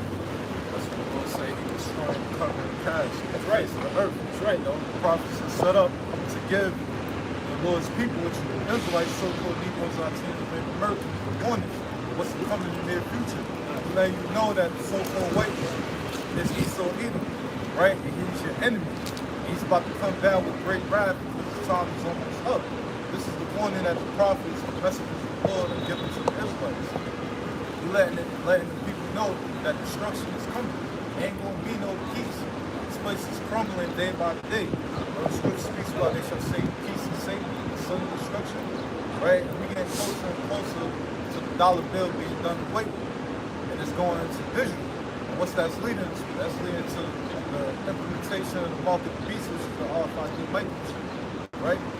The prophets are also warning you Israelites that if you take that chip, you're going to be destroyed. You're going to be partakers of the downfall of America. This is Isaiah 14, verse 4. It says that thou shalt take up this parable against the king of Babylon and say, how hath the oppressor ceased? Yeah, how the oppressor ceased. Who's the oppressor? Esau, Edom, so-called white. He oppressed the whole earth. He's oppressing the Lord's people. Right? It says the golden city ceased. Golden city. Now, every nation look at America as like a prize or something. Everybody come to America to become successful, to make money. So this place is likened to a golden city. And a lot of these places, they idolize America. It says the Lord Yahweh has broken the staff of the wicked. Yeah, he broken the staff of the wicked. That's going to what? It's power, it's mean, it's rulership. Who's the wicked? Esau, Edom, so-called white man. Malachi 1 and 4. Here's the border of wickedness. Right? This place that we're living in right now, this is the territory, this is the land of the wicked. It's Esau, Edom. The Lord is about to break the staff of the wicked. The staff of those that we support. Yep. And that's why America lost its AAA credit rating. And that's why the dollar is being devalued. You know? That's why other nations are gaining more military advance than America. That was America's support. You know? It says, the Lord has broken the staff of the wicked and the scepter of the ruler. Yeah, the scepter was like a staff that a king walked around with, and it symbolizes dominion, power, rulership. We know that the earth was given into the hand of this wicked man, so Edom was so white. It's all temporal, because each nation, they had a particular time, a point in time to rule. But it wasn't forever. This is the last heathen to be in rulership. And the next kingdom to come is going to be a righteous kingdom. It's going to be ruled by the Israelites, starting with our Lord and Savior, Yahushua Mashiach. We can't wait for this to happen, because we're vexed. Like, I understand why a lot was vexed by the filthy conversation, because we just got past June, and that whole month was spooky. I live in Bushwick, full of homosexuals. I gotta see that every day. You know, it get me vexed. Like, I literally live on a block with different homosexuals. You know, that's wicked. You know, That's what lot was. You know what I'm saying? Just like bro. yeah, bro. Like, they was dressing crazy, bro. We vexed, bro. You know that's not right. That's how you know we're the Israelites. Because even before we came to the truth, we knew that homosexuals was dog. For me, we knew that was off, and something ain't right with that. But the Lord, He's going to handle that. He's going to do that by fire. That's why scripture say that the spirit bears witness without spirit. That's right. You don't even know about the Lord, so you know that ain't right. Don't know nobody told you not to focus on the Bible. But all of the other things, that swine was the main thing. That some, not all of it, but some of it was common. That's right. They probably still ate shrimp, that third, which that was off, of course. But the swine was the main thing. I remember Thanksgiving, my mom used to try to give me ham. I used to be like, nah, not with that. Like, I hate ham. Like, there's something about it, bro. Like, I don't like how I look. Yeah, I always hated ham, bro. So, you got it, bro. It says, no. He who smote the people in wrath. Yeah, he smoked the people. He saw him. He touched the apple of the Lord's eye. He touched the wrong people. And he's going to have to pay. And the Lord, He's going to use us to bring forth that vengeance. Right? We're going to lay hands on the Edomites in the kingdom of heaven. And it's a righteous thing for us to do so. Because you shedded our blood. So we're going to shed your blood in the kingdom of heaven. We're going to have fun doing it. Right? It's only right. It says, he who smote the people in wrath, a continual stroke. I mean, he never stopped. Yeah, he ain't stopped. That's that, you know, that perpetual hatred he has towards the Israelites. If, let's say you doing your crew, you jump a nigga. At a certain point, you're like, that nigga good, he good. But Esau, nah, fuck him. Going. Kick this nigga. You Breaking know? ribs, stomping ribs, everything. Yeah, bro. You know? It says, he that, oh, that's why I'm supposed to say he shall show no mercy. He shall have no mercy. I've shown him. It says, he that rules the nations in anger is persecuted and none hindered. Yeah, Esau, he ruled the nation in anger and wrath. Right? He's known as the hammer of the earth. He's going around the entire earth, terrorizing the place, terrorizing the people, the land, robbing, with violence, taking other people's land. He's the biggest bully on the planet. But the Lord's about to bring recompense. That's why they got a saying, what goes around comes around. You think about Galatians 6 and 7, Esau, he's going to reap what he sowed. He sowed, he planted nothing but wickedness in the earth. So evil is going to come upon him. Yeah, let's talk about the things he did to the children of Israel. You know, let's talk about his wars, man. When in Afghanistan and Iraq, blowing up fucking hospitals, man. You know? That's a war crime, bro. That's a fucking war crime. Just taking babies out of incubators, throwing them on the floor. This is in the 90s. World War, that was in the early 90s. You didn't know what to do. Yo, that's why I say, man, if one thing might beg some mercy in the kingdom, man, you're gonna have a horrible lifetime, man. That's a crime. Do not beg for mercy, man. You better not even breathe in the kingdom.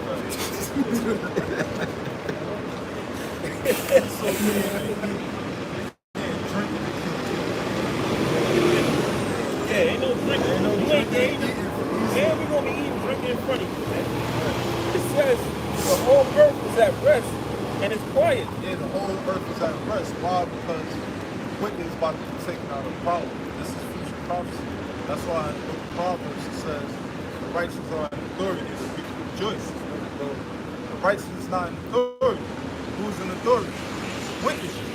We're in the house of mourning. Everyone is mourning, even the other nations. Not only the Lord's people, but the other nations as well. Yeah, we don't care, but I just show you, and all the nations hate Esau, even the so-called white people. This is why they about to send those missiles somewhere. And that's also speaking about the political part. Yeah. Right? That's why the next verse it says that Lebanon, the trees shall rejoice. Yup, this is true. So like, Right? But like there's the animals too, right? There's always animals like those killer whales and orcas always rambling against both. hey, Because all the shit you saw doing fracking and deforestation, the earth is sick of you, so man. See? There was these orcas. Probably sent out a video later that I ain't seen. Well, long story short, the mother orca, she got tangled in some fucking plastic. You know, that shit that you sort of dumped into the water. So the other orcas came to the boat to ask for help. They really asked for help. And they started following the orcas back to the other one. They called, the rescue team. They came, cut the fucking shit, they went by. And then the fucking one of the orcas, to say thank you, he went and caught a snake ray and brought it back to the boat. Yo, bro, these animals, they're smart, bro. They're smart, man. So it says, he who smote the people in wrath will continue to grow. He that ruled the nations in anger is persecuted and none hindered. The whole earth is at rest and is quiet. They break forth into singing. Yea, the fir trees rejoice at eve, and the cheddars of Lebanon sing. Since thou art laid down, no feller is come up against us. Yeah, the said that even the actual earth is going to be rejoicing. They're going to be at rest finally. Why? Because once the kingdom of heaven be established, they'll be able to do a land salvation, right? The earth needs rest itself. But Esau, Edom, he's doing all type of shit, putting chemicals in the air, polluting the water, the food, the animals. The animals got to eat the grass. But due to Esau, Edom putting the chemicals and everything, they die. So this white man got to go. He's not even white, he's red. There's what's it? I think it's turtles. Sea turtles. Some turtles. Basically, they're starting to die off, and when they're dying, it's a turtle. Is it another? It's some sea creature. Yeah. And it was another sea creature that they're dying off because they're eating nothing but fucking plastic. And you know when they die and they rot away, you see the fucking plastic. Yo, I got something real quick. Can you ask me one more time? Okay, I got it. Verse 7. This is Isaiah 14:7. The whole earth is at rest and is quiet. They break forth into singing. Yea, the fir trees rejoice at thee. You know, the trees, talking about men, we know that. That's like a Mark 8 chapter. You know, a blind man, the outside healed a blind man. And he said, I see men as walking. You know, men like in the trees, you know. It says, to the nation, man. yea, the fir trees rejoice at thee, and the cedars of Lebanon saying, since thou art laid down. The cedars of Lebanon. Cedars, excuse me. The cedars of Lebanon are saying, since thou art laid down, no feller is coming up against us. How's that word feller spelled? It's F.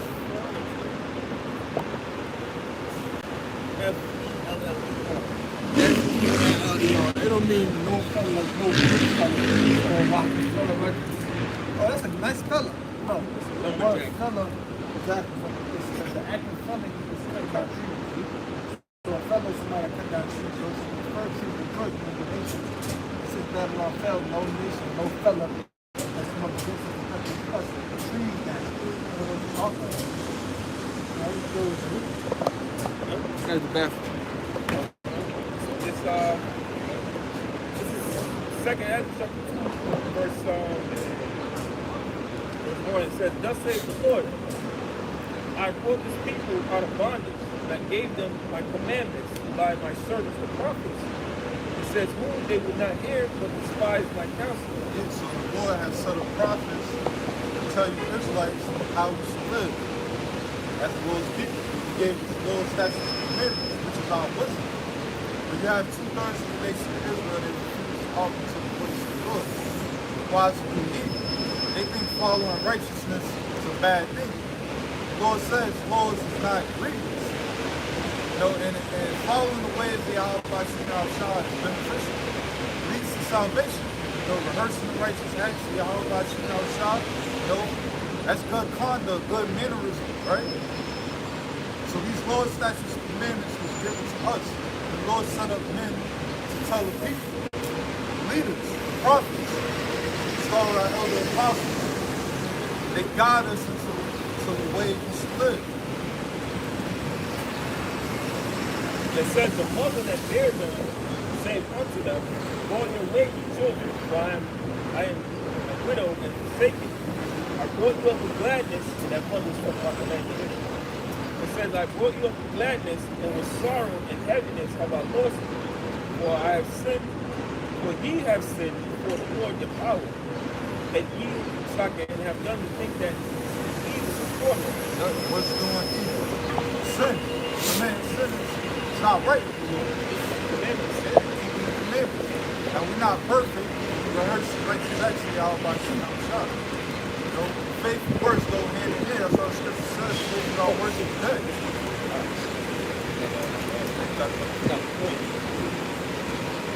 Alright, so it says, verse 4. But what shall I now do unto you? I am a widow and forsaken. Go your way, O my children, and ask mercy of the Lord. Right? So that's what we did. We asked mercy of the Lord, and the Lord showed us mercy. Right? By one sacrifice, having his only begotten son being sacrificed for our sins. That's the mercy of the Lord, man. That's the mercy of Yahweh Shai. Sacrificing his son to save us. You know? And that's why we hope and pray that we honor the Lord by finishing this contract. We honor his sacrifice, bro.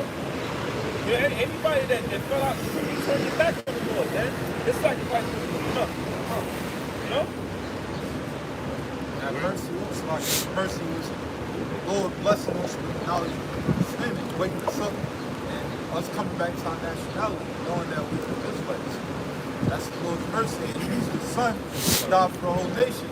You know, this is why we must worship Yahweh Shai, because he's that middleman, he's that mediator between us and the Heavenly Father. You know, it's through Yahweh Shai how we reconcile with the Heavenly Father. we're back friends with the Most High through the Son, Yahushua Mashiach. That's why the Lord said, "Hey, him, hey, Yahushua." He's the key to salvation. That's right, man. Why you make it light down for somebody? How you diss somebody like that? You know what I'm saying? They put their light down for you. Yeah. That's some fucked up shit. This is why our people don't die the way they die. I was so fucking doing right. God for the nation, you know? That's my man. Get it.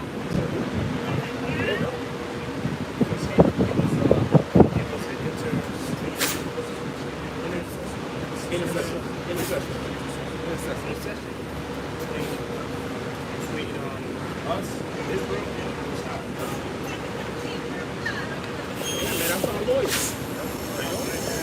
Like, you gotta understand, too, back in the ancient times, for you to get to the king, first you gotta set an appointment, my guy. You know, you find out about that, and then you go to Esther. You know, it's an Esther, you fucking wants to see the king. And that was his job. He wants to see him. You know, so you think that you can just walk to the king, yo, something, man. No, man. You know, you gotta go through ranking. You gotta go through the order, man.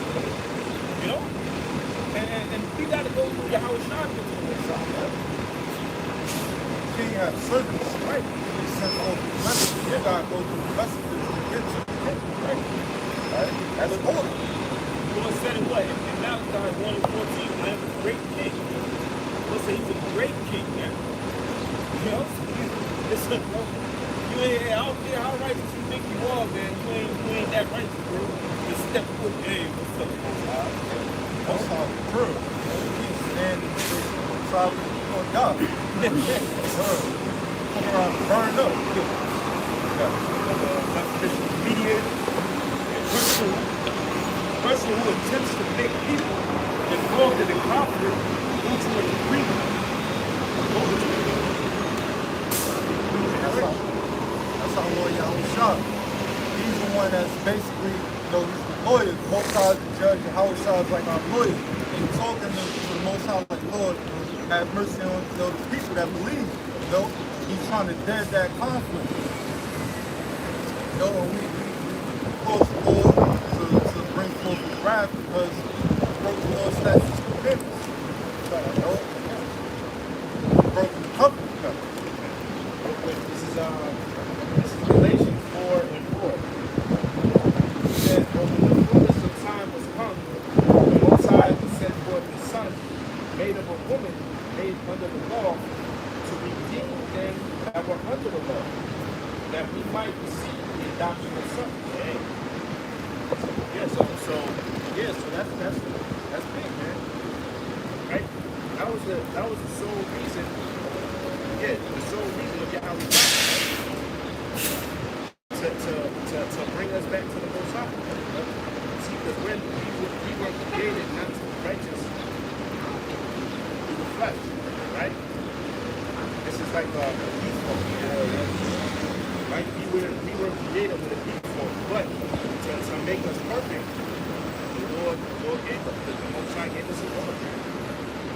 John 3:16, that's the real meaning of John 3:16. We're going to the world of demons, the Bible. That's why the scripture says you were bought with a price. So the Lord, our Lord Yahushua, he was that purchase, dying for the nation of Israel. This is why we must worship Yahushua Mashiach. That walk that he went had to go through, that light, his portion was heavy. Hey, that's why he cried 3 times. Right.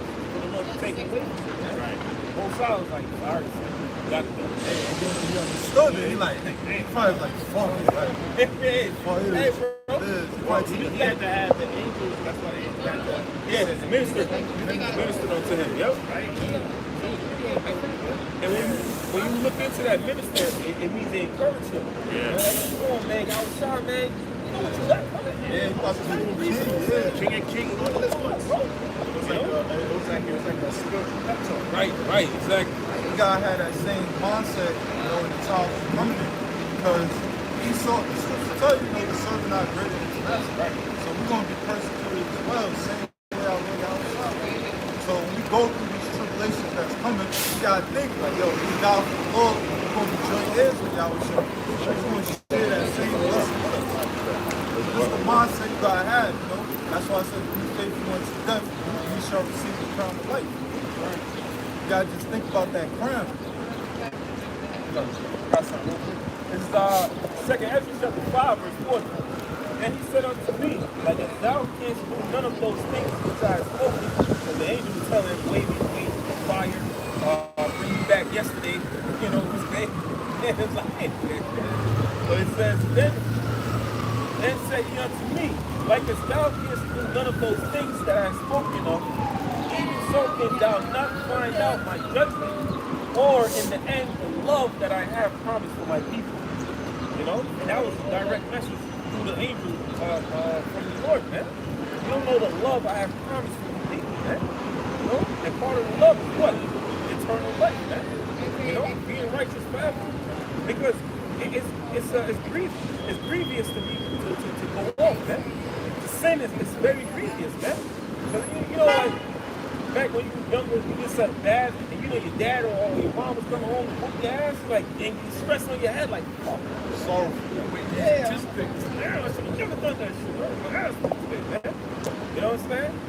But that's how it is, man. Sin is a very grievous thing, so the Lord's gonna take all that shit away, man.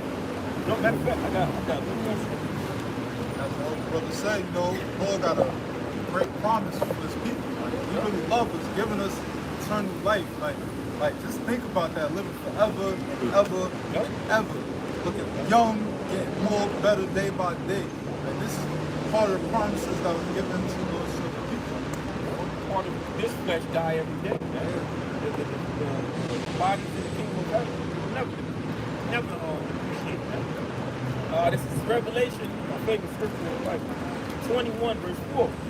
And the Most High shall wipe away all tears from their eyes, and there shall be no more death. There ain't gonna be no more death for the Israelites. There ain't gonna be no more pain and suffering. The Lord shows the people the kingdom of heaven. Right now we catching all types of hell, trials, tribulations, all sufferings. Gotta wake up, work for disobedience, so-called white man. But in the near future, all that's gonna be done away with. It's gonna be done away with for the Israelites. Because you heathens, you're gonna serve captivity. Right? You still gonna die in the kingdom of heaven. Though they're going to be keeping the laws, but that, like Apostle I was saying, that's not going to make you an Israelite. You know what I'm saying? You're still going to die. But they ain't going to be keeping it 100% like we are. They're going to be going off and shit. You got to have balance, man. You can't have everybody on the motherfucking earth live forever. Somebody going to die. Right. It says, and there shall be no more death, neither sorrow nor crying, neither shall there be any pain. For the former things are passed away. Yeah, these are former things that's going to pass away. The Lord said, behold, I create new heaven, new earth. The former things will not be remembered. Alright? We're going to live so good in the kingdom of heaven, we're not going to think about Babylon the Great. We're quiet just like, so remember that Babylon, what happened, but we ain't going to dwell on that. We probably reminisce on that, but we're not going we're going to be joyful in the kingdom of heaven. Hey, that's gonna make us praise the Lord even more. We're gonna be crying, bro. Like, just living every day. Seeing your family that passed away on this side, they coming back to your lineage. Like, you gonna cry at these things. Like say if your great grandmother passed away, just her coming back. Like, that's a spirit. Right.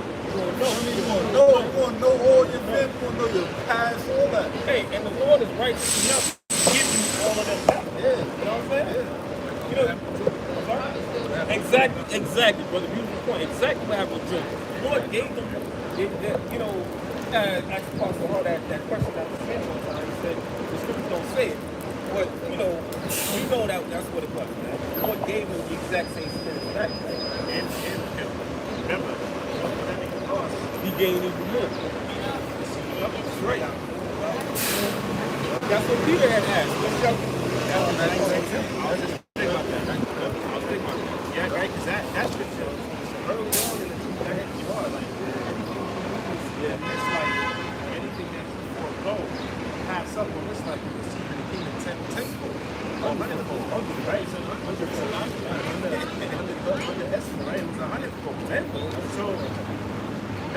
why that's why the scriptures don't come. That's right. It's like, you know what? In the kingdom, you see all your family that passed away. You know everything.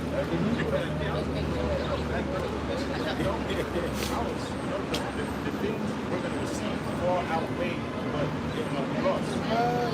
You're not going to be in this negative flesh. Right. And you have read the scripture in Revelation 24 chapter. And it says, all thy sins shall be forgiven. Yeah. Back in Revelation 21 verse 4, and the Most High shall wipe away all tears from their eyes. Right. And there shall be no more death, nor sorrow, nor crying, neither shall there be any more pain. I mean, that's hard to imagine. That's Can't imagine. what's going into fucking hell. We got women. We're just so used to women being so goddamn rich. So for them to just flip in the kingdom, it's hard for me to imagine that. Break my flesh and break it. I can't comprehend that. Our women in order. What? It's like we're so accustomed, but that's perfect. That's the perfect balance, right? Because then the kingdom will appreciate that much more, right? Because I always give an example to like a person that was born into wealth, right? Like a trust fund baby, so they Miltons or whatever. They were born into wealth, but they're still miserable. Yeah. Because they don't appreciate it because they don't know the other side. Right. You know? So this is the reason why the Most High God is this hell we're going through. Because in the kingdom we'll appreciate it that much more. That's the balance, though, right? You gotta go through tribulation in order to, like, appreciate joy, you know? Appreciate the blessing. Yeah, the blessing, We're you going to know? get a lot of blessings in the kingdom. That's why we was put under the curse. Lord, it's all learning experience. Like, the Lord just trying to teach us, like, yo, I'm going to show you bad, but I'm going to show you good. You know? Balance. Yeah, I tell you, I'm trying to look for the creature is made subject to vanity. Right. Not for... What's that? Romans 8? It's in the first chapter. It's in the first chapter. I mean,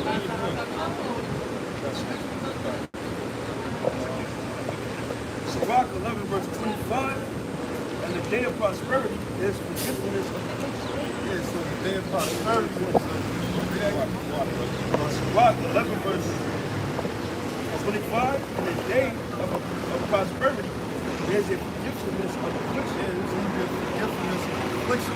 All the shit that we went through, we get that from oh yeah, so the things that we go through right now, when the Lord bless us and establish the kingdom of heaven, we're going to forget all the things we went through. All the pain and the suffering we had to go through in this kingdom, us being beaten by the heathen, through our captivity. It's all temporary, we're going to forget it.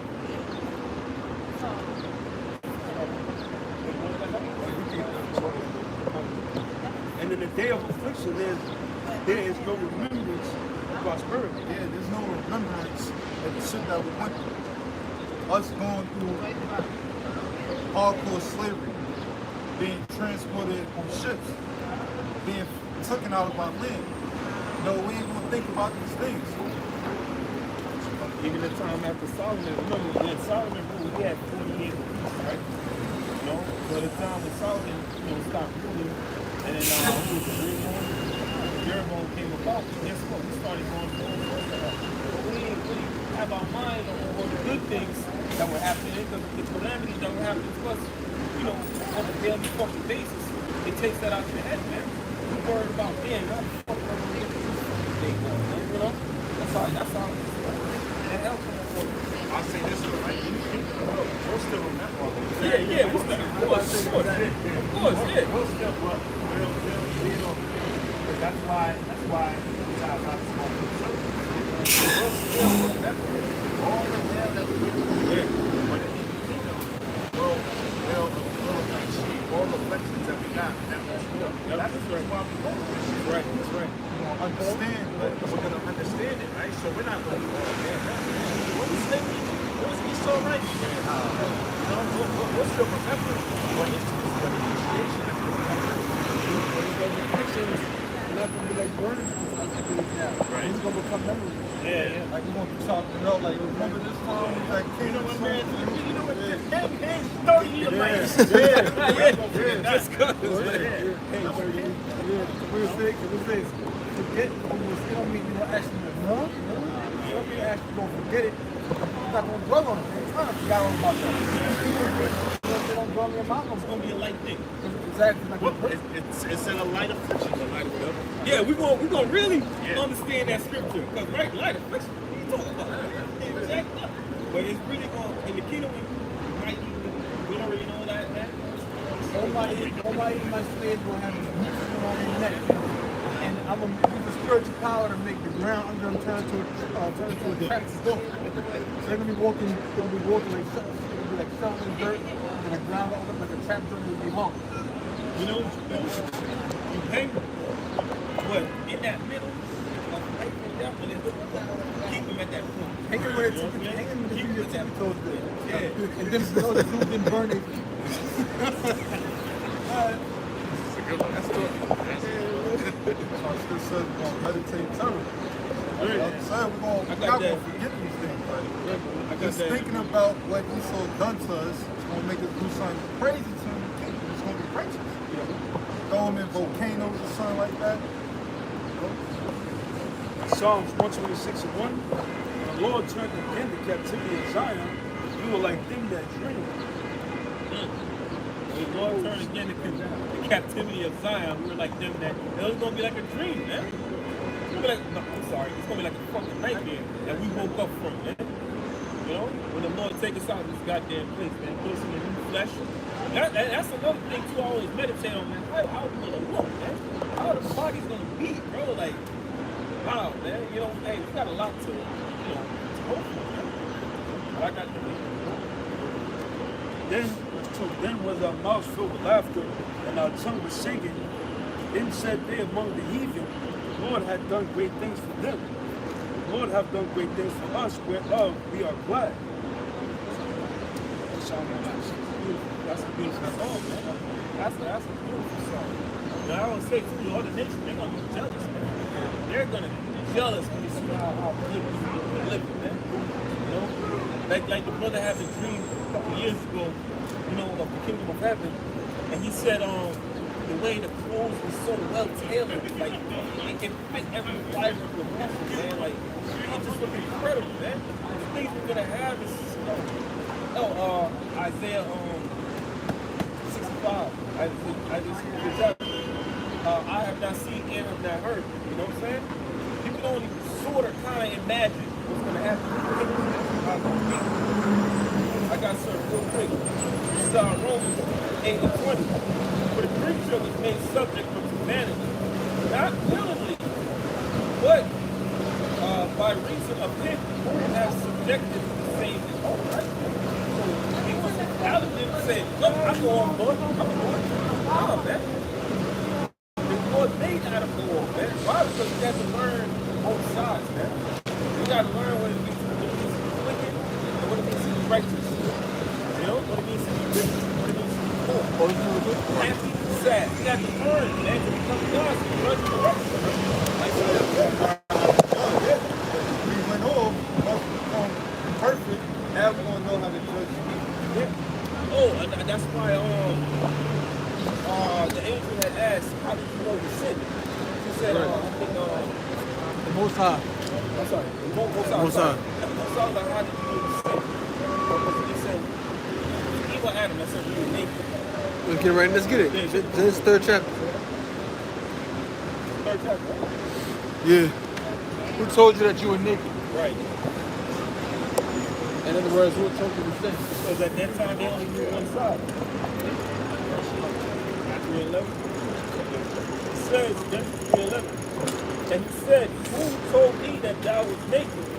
Hast thou eaten of the tree whereof I commanded thee that thou should not eat? You know? So they knew that they were naked. They knew that they sinned.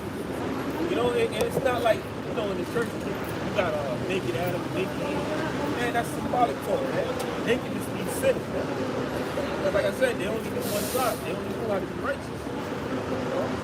So that was the beginning, you know, of them, of Israel actually, you know, learning concerning both sides, man. So the Lord had that happen.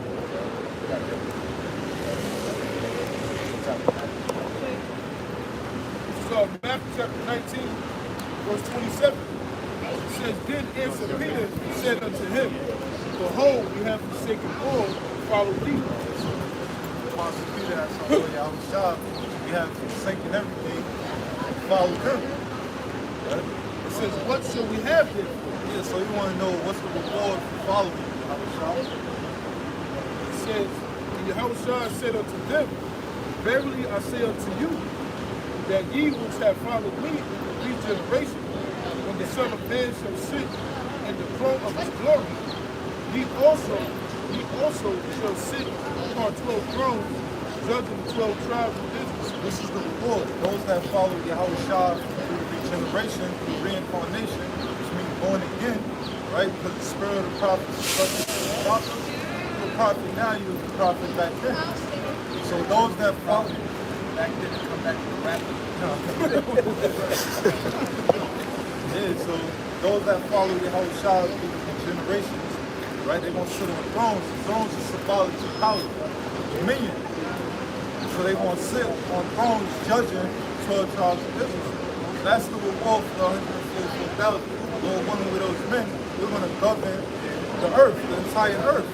We're going to be the rulers of the earth, righteousness. This is the reward. It says, Everyone that hath forsaken houses, or brethren, or sisters, or father, or mother, or wife, or children, or lands, for my name's sake. Yeah, so those that forsaken these things, you know the word forsaken means abandoned. Now we love our family, but our family not in this knowledge.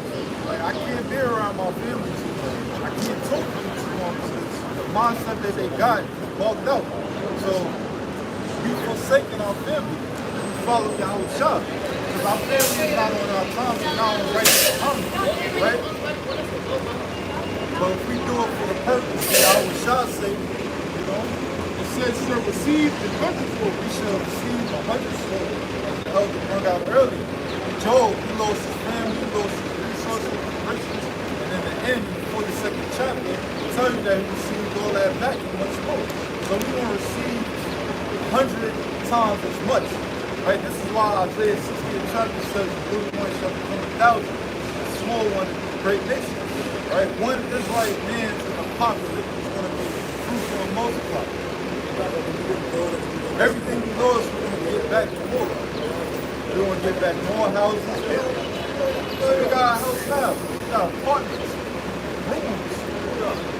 The Lord is going to bless us with houses, mansions. We're going to have planets, palaces, castles, decked out in precious stone.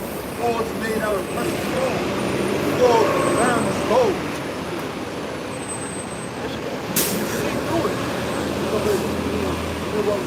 This is the blessing that's coming to the Israelites.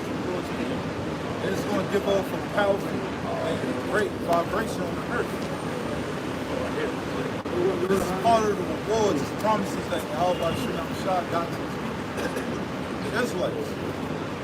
This blessing is not for you other nations. Captivity is for you other nations. Serving those people. Says, and shall inherit everlasting life. Yeah, we will inherit everlasting life. We're going to be immortal. We're going to be gods. That's verse. He says, but many that are first shall be last, and the last shall be first. Yeah, he's so good. Right now he's first because he's in leadership. Right?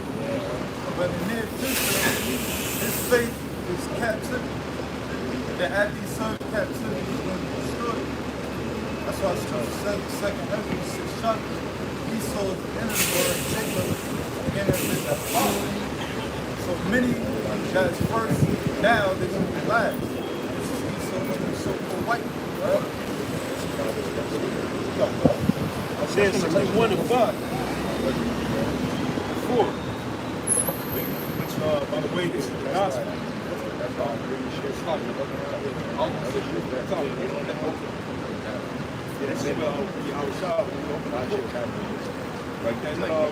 Isaiah 61:1. The Spirit of the Lord Yahweh is upon me, because the Lord have anointed me to preach good tidings to the meek. Yeah, so the Lord, He blessed us with His knowledge and understanding to preach good tidings, right?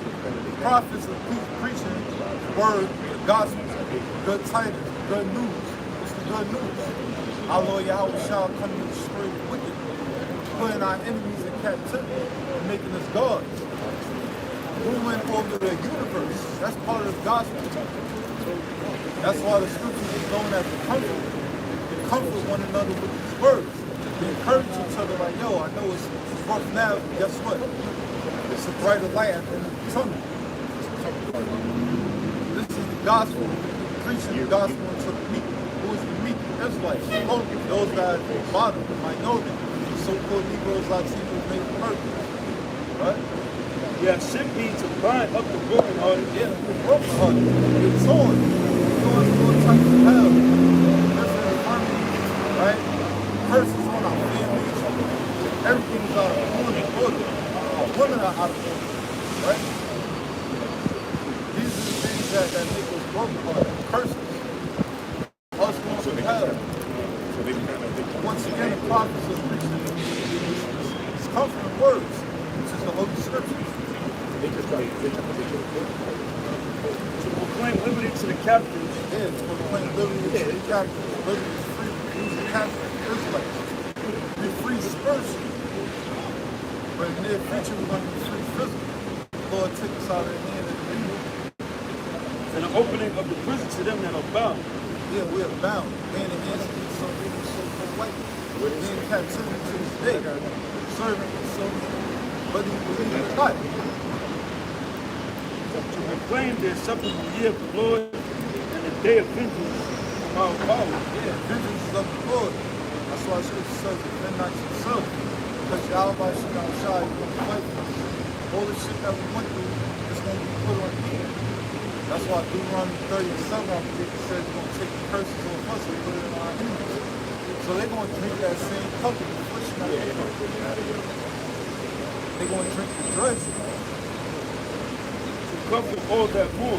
Comfort all that mourn. We're mourning. Crying inside to Yahweh Shema Shah to bring forth instruction. So even kingdom. We really hate this place. Day and day we hate it more and more.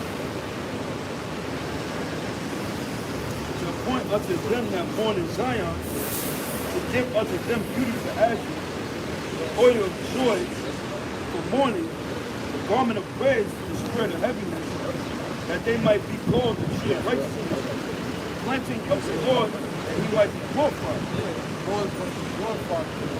So this is why we're going to be rejoicing and giving all praise to Yahweh Shema Shah daily, every second in the kingdom of heaven. Why? Because we're going to take this curses off of us dying, we're going to take that off of us. Crying, going to hell, all those things are going to be taken off the Israelites. They ain't going to be taken from us.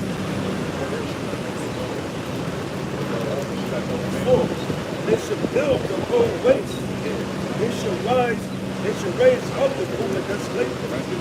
And they should repair the waste city. Yeah, the waste city. You're going to see there in the land of Israel. Right now, that place is a foundation. It's going to be destroyed with a money. In the kingdom of heaven, that place is going to be rebuilt. Christ, it's going to be. The kingdom is going to build up our kingdom. Desolation of many generations. 12 is the strength to stand and feed your flock. Of the sons of the alien shall be your plowmen and the worms of them. That's going to be their strength. They're going to build up our land. They're going to be our servants. Read about that in Isaiah 16 chapter. Got that spirit. You got it. No, it's fine. Deuteronomy 37. Upon that power, they put all these curses upon thy enemies, and on them that hate with persecution. Yes, the Lord, the God of Israel, the God of the souls of Hebrews, Latinos, Native Americans, is going to take that hex over us. take that cup of judgment, cup of wrath, and put it into the hands of our enemies. Start with these so-called white people. Those that hate us, because these nations, they hate us. And they persecute us. So in the kingdom of heaven, the curse is going to take it off for us and put on these nations. They're going to have to deal with it.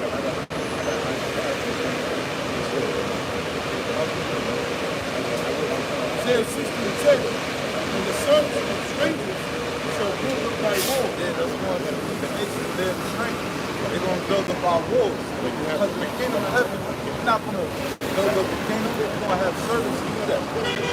It says, and their kings shall minister unto thee. Yeah, the kings shall minister unto thee, because kings of the earth today, they're going to be the first ones in captivity. Read about that in the book of Psalms, the 9th chapter. They're going to go and they're going to have feathers of iron on their neck. They're going to take them back home. They're going to be building up our kingdom. It says, for in my wrath I smote thee. Yeah, the Lord has smoking in his wrath because he broke the Lord's statutes and commandments that were given unto us. It says, but in my favor have I had mercy on thee. Yeah, mercy is only for the Israelites. Mercy is not for the other nations. That shows that the Lord loves us. The Lord loves us. He just put us in this situation because of our disobedience. It's called a learning experience. Us learning how to be righteous. Us learning good and bad.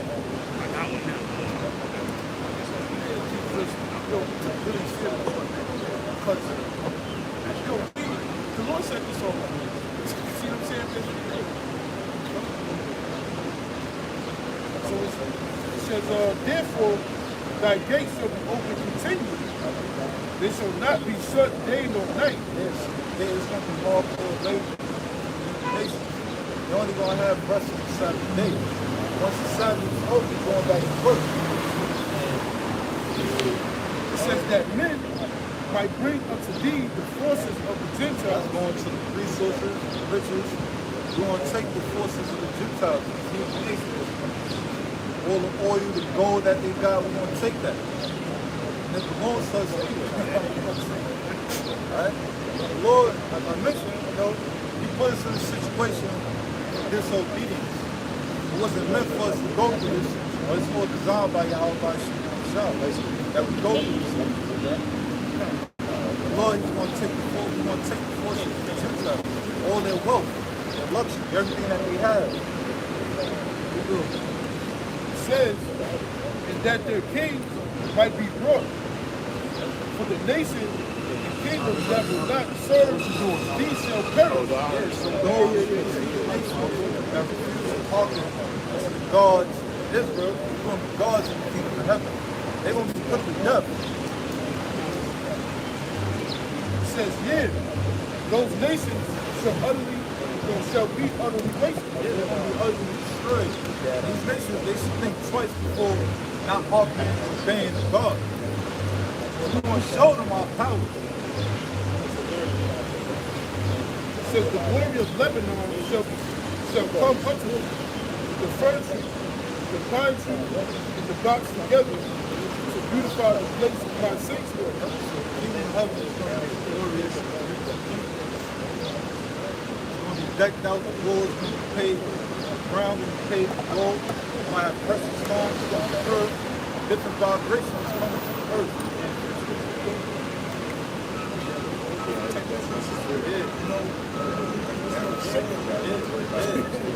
Probably going to have frankincense trees, going to give up for different vibrations. It says that I will make the place of my feet glorious.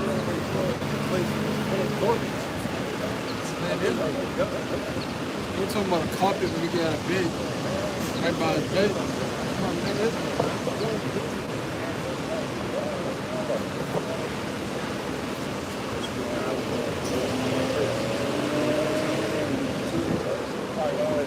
Back in Isaiah 60 and 14. It says, the sons also of them that afflicted thee shall come bending unto thee. Yeah, sons that afflicted us shall come bending.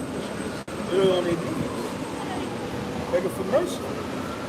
right now the biggest mystery is who's the children of Israel. You know, that the people in the hoods and the ghettos is actually the children of Israel.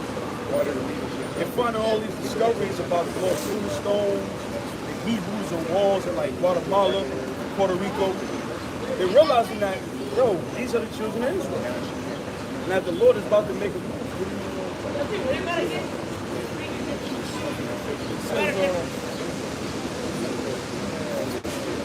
Isaiah 6:14, the sons also of them that afflicted thee shall come bending unto thee, and all they that despise thee shall bow themselves down at the soles of thy feet. Yeah, we can't imagine, you know, these heathens bowing down, you know, like actually, you know, it's a hard life to live, man.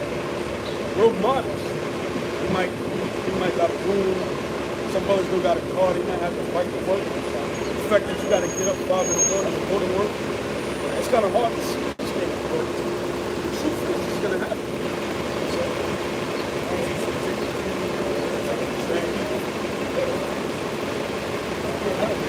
You might got children, you can't enjoy them. You working 80 hours a week, you barely make it this. That's about to be half life. Very soon. It says,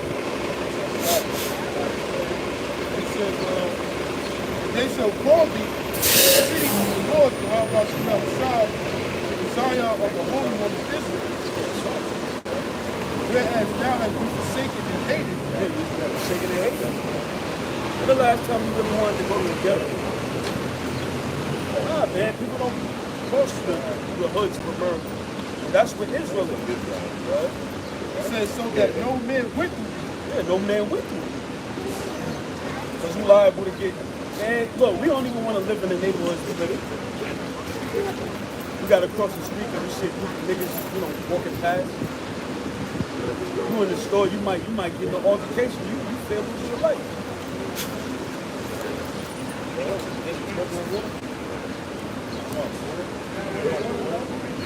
Water? It says, I will make thee an eternal excellence, a joy of many generations.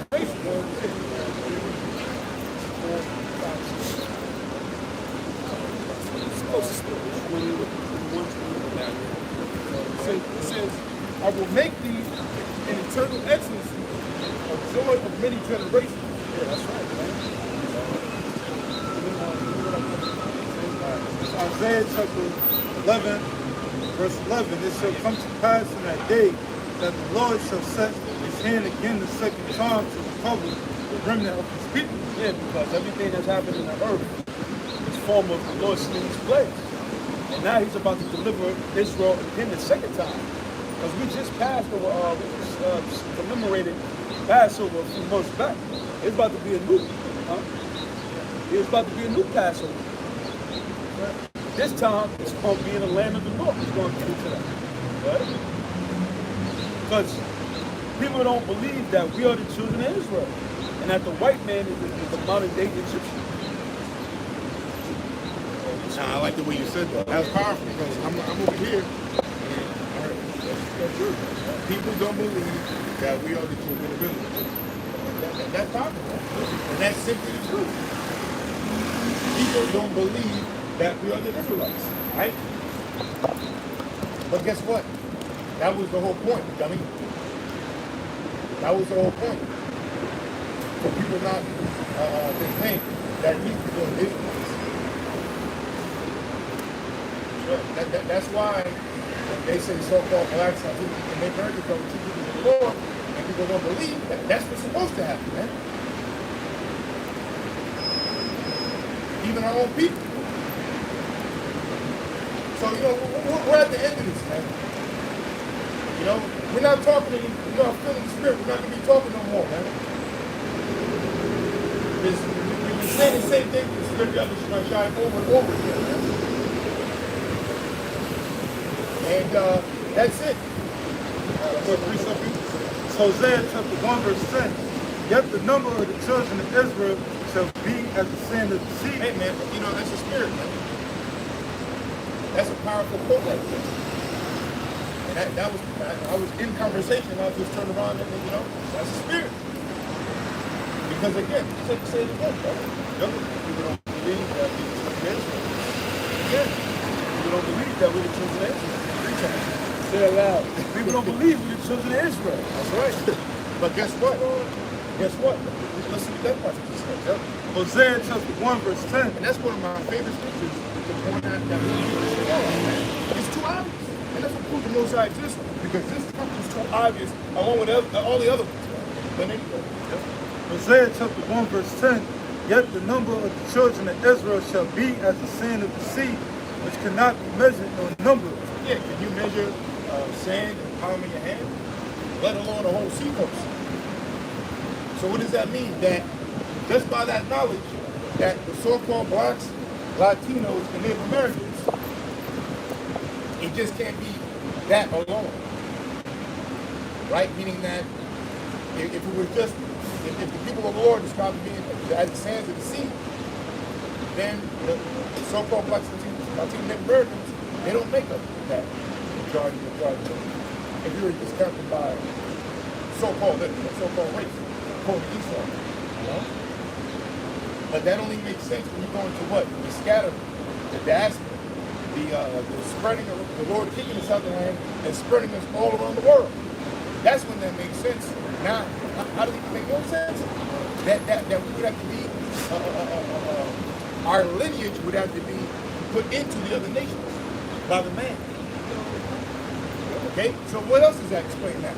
That really race isn't color. Race is your lineage from your father. So I can have a fucking brute woman right here. The whole bike right next to me. She's called Chinese. And it can look like I got a child by her. But that child is a Levite. Rasta. And it's sheep. Yeah, Rasta. Okay.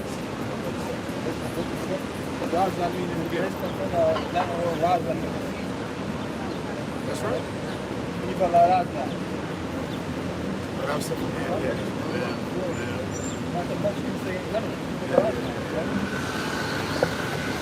That's right. So going back to that script, that's what proves that it's spread a lot of things.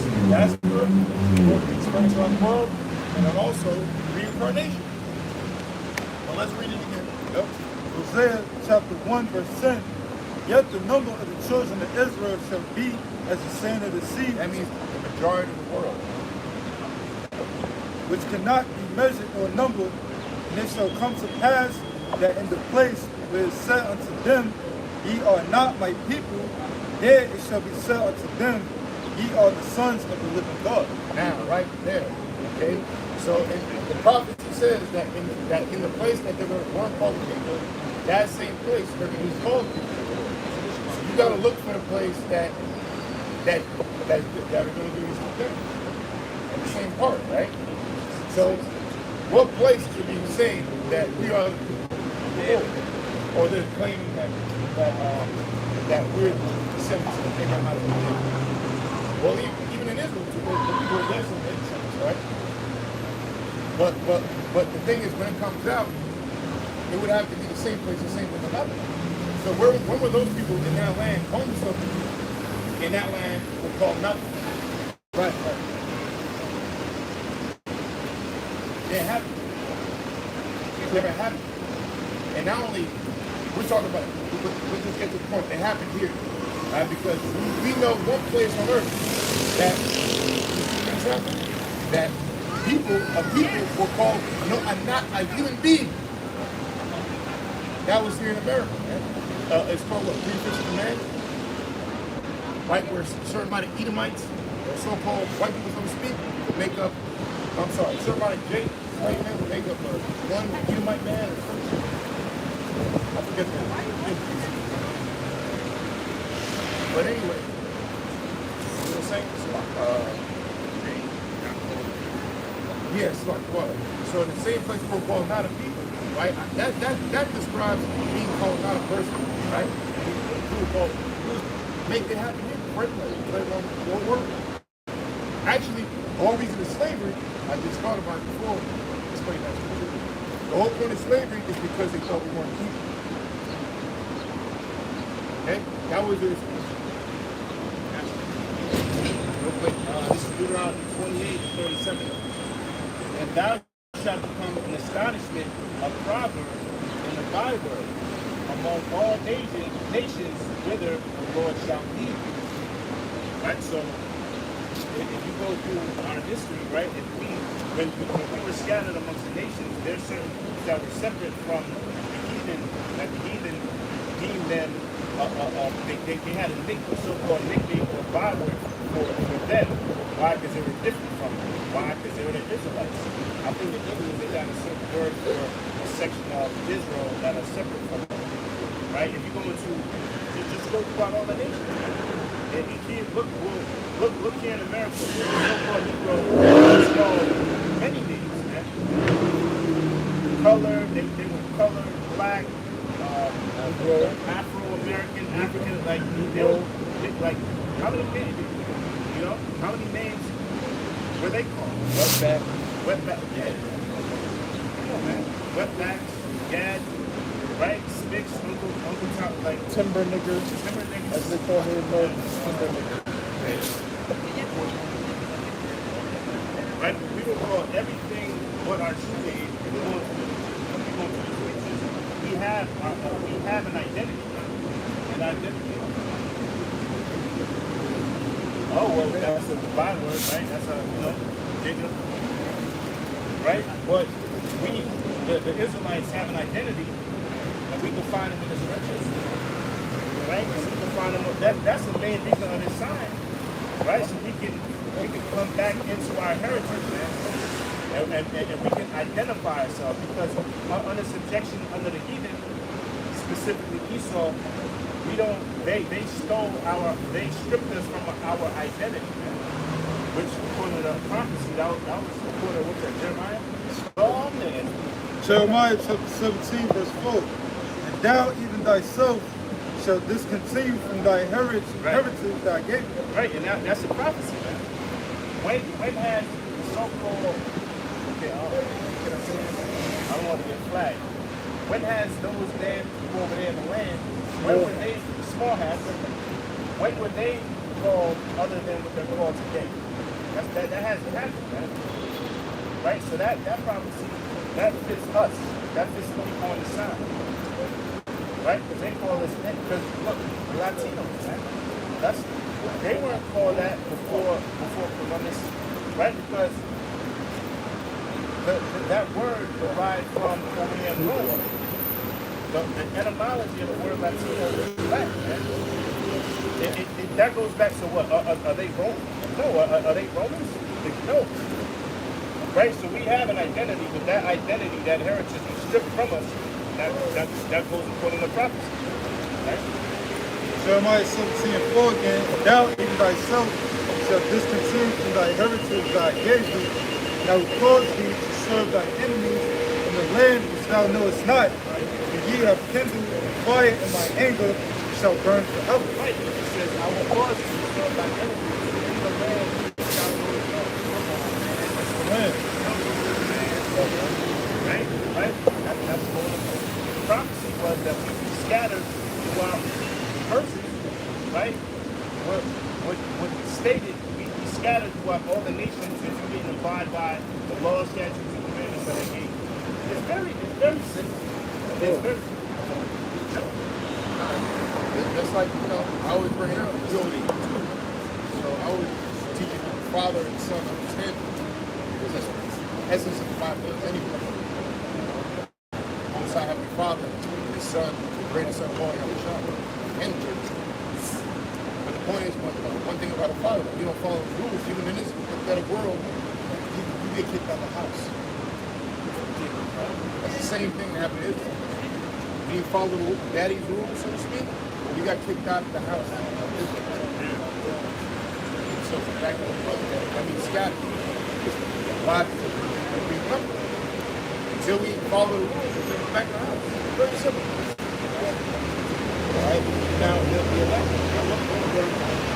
elect are coming back to the house. Only an Israelite woman spoke on top of the slave stuff. Slave You see that?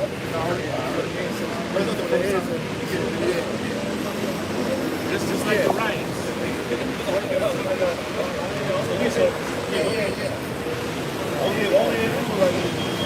Oh yeah. You know, she actually 10 times less than that. They didn't do that yet in the Middle Ages, man. Yo, this country order actually extract the pound of flesh off your ass. Fucking black people. Wicked, man. That's what people got sex demons on, man. Yeah. You got sex demons on. You got hypersex demons on. You can't even go to a damn store to get a food while the police ain't checking your ass. What's the talk about? Oh, when they went to Ghana and South Africa? Yeah. Oh, sorry. Slave, man. Auntie just truck the fucking spirit, Auntie slaves were fighting like hell. They said, I did a little research. They said 60,000 Judites was being transported daily out of that 50,000 daily. It's shackles and chains fighting not to go on the boat. But take away more power. I'll show you, us going to slavery was one of the Lord, man. Well, the Lord took that power away. At one time, the other nations feared us. Remember in the book of the Samuel, 2 Samuel, the 8th chapter, where the Ark of the Covenant came back into the land of Israel, and the Philistines were like, who shall save us out of the hands of these mighty gods? So the other nations looked at us like we gods, man. We're the gods on earth, man. We're the real Jews out here, man. You know? The other nations look at us like we were gods, man. Because what? The power that the Lord gave to us, man. So the Lord took that power away, and that's how we were able to go into captivity, man. No, it's not by east or fuck, man. The devils can't take us down, man. You know?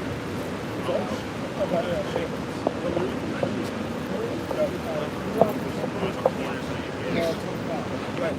Deuteronomy chapter 28, verse 25. It says, the Lord shall cause you to be smitten before thy enemies. It says, thou shalt go out one way against them. You're going to go out one way against them, like it's force. Take them down. Come on, go ahead. It says, and flee 7 ways before them. You know what? You're going to scam. Right. All many of y'all would go and fight the enemy. So this, exactly, free. Now free over there, one over there. So the most high, put that upon this earth. Before you can try to fight out them, you must go to the power, It says, and shall not go home. I believe three-quarters of a lot of those bigger buildings are took place because as years ago, the woman on the slave ship wasn't shackled. It was the men that were shackled. And sometimes those women were some of them slaves got turned around. Some of them slaves ended up with fire. The dick was fighting back. So I don't want to tell you that stuff.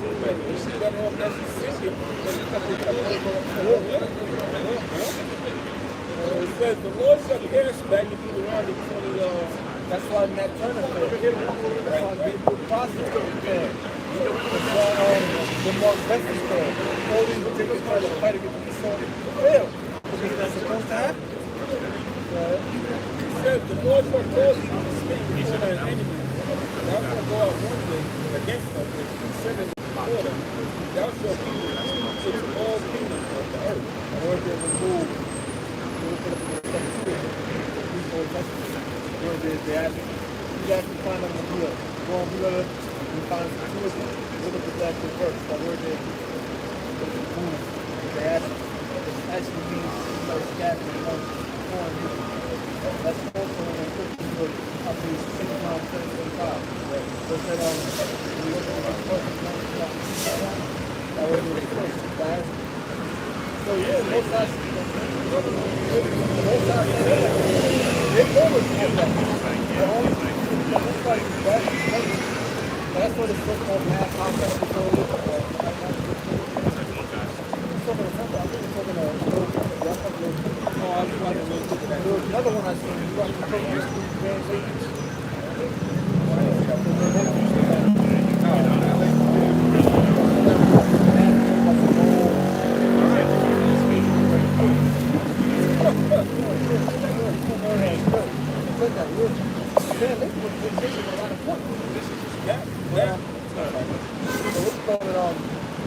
saying in the church, but he's not educating on the system.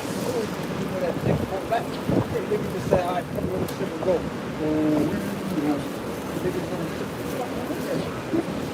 That's no about it. Oh, hell yeah. When Lamar did that show, he got the comment. Yeah. And I seen it, and when Lamar said in the video, Mav came to the camp, I was cool. I seen Mav at the camp. I'm really close to the battle. He's right there. I seen my son over there. I seen Senator Jones over there. Gunplay came back. Miguel Cotto came back. The dude spoken words and picked the difference. He came back. Look what he came back. Spike Lee came back. Yeah. Michael Lott, close to mouth. Yeah. You fucking snake. You fucking done. You always have people, you know what I'm saying, coming back. That's 34th Street. He came by to pray over the back. Yeah, man, he came by the camp. Mav said he had an interview with Black TV.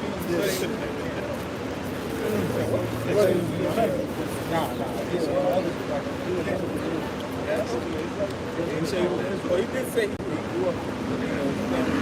He said it was a brother that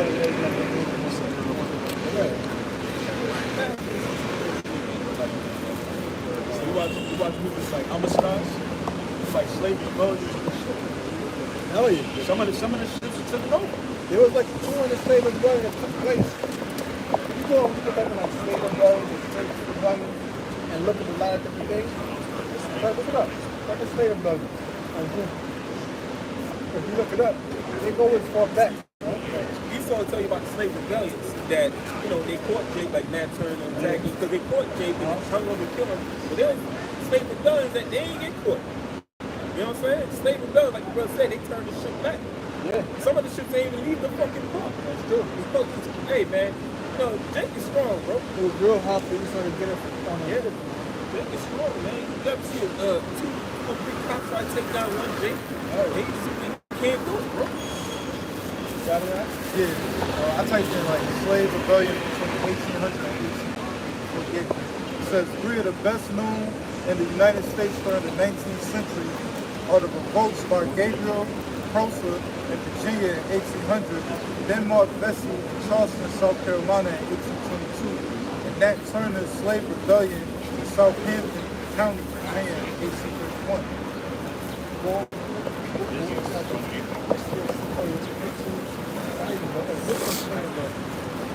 This was slave rebellion. On the ships.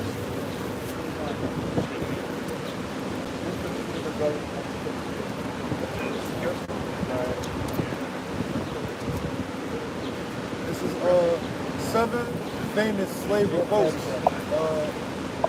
History.com. It says Spartacus in the Third Servile War, Nat Turner's Rebellion.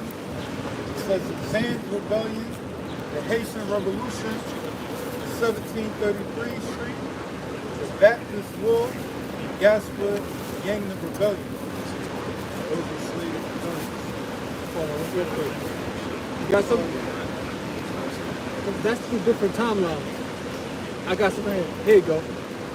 I typed in transatlantic slaver boat ship. Hold on. You click on that. Something pops up called slave ship mutiny. Slavery and remembrance.org. Let's read about this a little bit. Representation of an insurrection on board a slave ship. What is the representation of an immigrant? Yeah, well, that's smoke.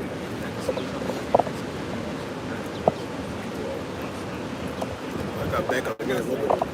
Yeah, read what you got out. Slavery.org. So I'll scroll down and say attempt to resist. It says despite the chains, shackles, and other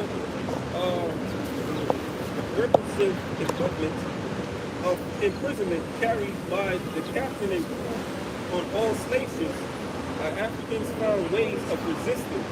It says the weeks or months spent in the African coast waiting as the ship filled with slaves was a dangerous period for the crew.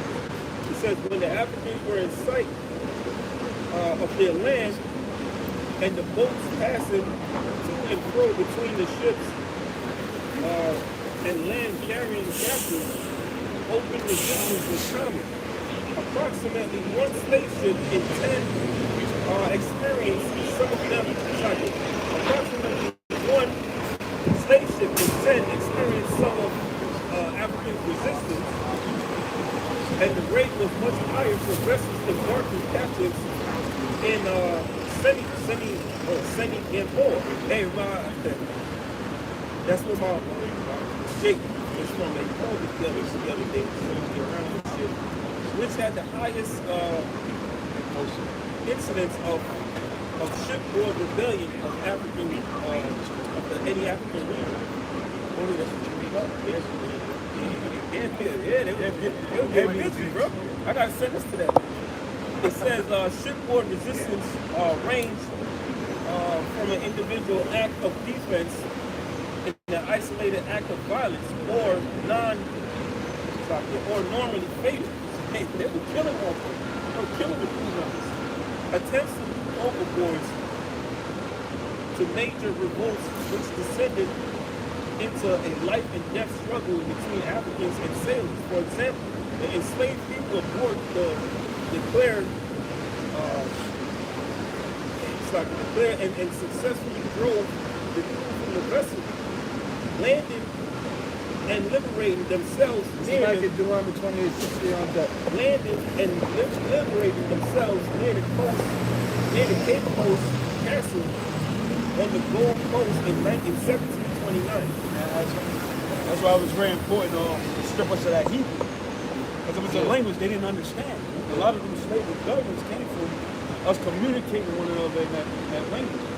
Also, remember, now, Scripture do say, thou shalt discontinue from my heritage. Now, that didn't just happen with the slaves, that happened before that too. Because when Jacob was living among them Hamites, remember, he started to adopt some of their dialect. He started to adopt some of that, even back in the ancient world. Jacob was born up in the Assyrian Empire or whatever empire, that empire, Babylonian. Part of their dialect got into ours. Exactly. That's why Moses told the Lord that, you know, when he said he couldn't speak because he couldn't speak Hebrew well. Because, you know what, the Egyptians, the Hebrew, whatever fucking language. And when, what was it?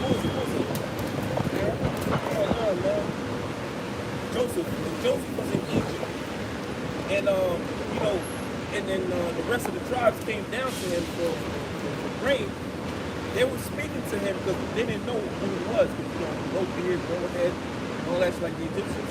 They were speaking to him. They had a translator. You know, they're speaking to the translator. The translator was saying to him, you know, Jake was always speaking all sorts of different languages. Yeah, they probably did make him have a no beard. You know what I'm saying? Yeah, this is like facial things. Got something else? We're gonna have a lot of license. While your brother's talking, about post. Let's go back to what you said. So we get to do with like James. The Lord died on the cross. It was they said that the king, the king of Jews, three different languages. Oh yeah, yep. That's right. So that's another evidence. The children so-called blacks around the world spoke different languages. And the scripture we just read, too, in Deuteronomy, it's really the Lord scattered us all across the world. You know, that's why you don't have Israelites looking like everybody else in the world now. That's what proves, again, that's what proves again that the Lord died with the beautiful languages. People who needed to understand the word were Jacob. Exactly. They proved the Jews were spoken language. Right. Or else it would have been one language. Exactly. Right. Exactly.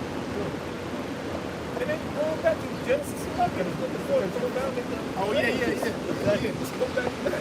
Yeah. Yep. That was enough, you know, brought it out and showed it that. Yeah.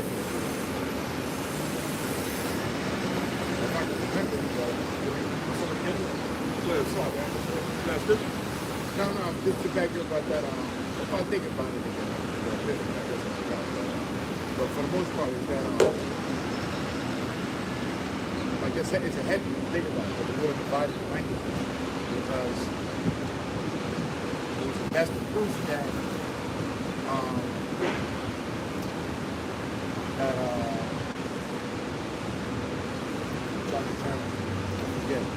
but basically that's the proof he wants to be divided.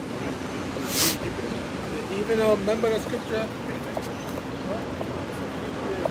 In Judges 12th chapter, when Ephraim was crossed over the river Jordan, you couldn't say shibboleth, you only say sibboleth. They had to say the word shibboleth to pass over Jordan, but they couldn't pronounce shibboleth, so it said sibboleth. So you always had certain like the way pronunciation among Israel. Even now? I was about to say that even now. Even now. Ephraim, Simeon, Gad, not Gad, Ephraim, Simeon, Issachar, Naphtali, some of Asher, they speak Spanish, but they all have a different dialect about how they speak. What's that nigga with his mouth? Yo, come on, tell me if I'm lying. You hear Dominican shit, Puerto Rican shit, hold on. Yeah. That's why you got a term called Spanglish. It's like a big, like that's Spanish, and like mixed up with English. Yeah. You got term Puerto Rican, you got New York. Those movie I was watching, Puerto Rican cat. Remember the Puerto Rican cat, the Dominican cat that was in on the movie Coach Carter? He had an afro. Oh yeah. But he was in Puerto Rican cat. It's actually a good movie. Basically, it's not some kind of gangster drug lord guy. And his pop died or got murdered or something. He went to a ninja spot, whatever. Yeah, that's like the reverse of a damn Kung Fu flick. Avenging your father. Anyway, he went down to Puerto Rico. I think he saw the dude. I don't think it was Daddy H. One of them Puerto Rican cats. And we said to him, "Are you from New York?" He's like, "Yeah, how you know?" He's like, "The Spanish is horrible." I ain't seen it yet. He's like, "The Spanish is horrible." So I mean, come on. Okay, Ephraim was speaking to you like, remember that shit down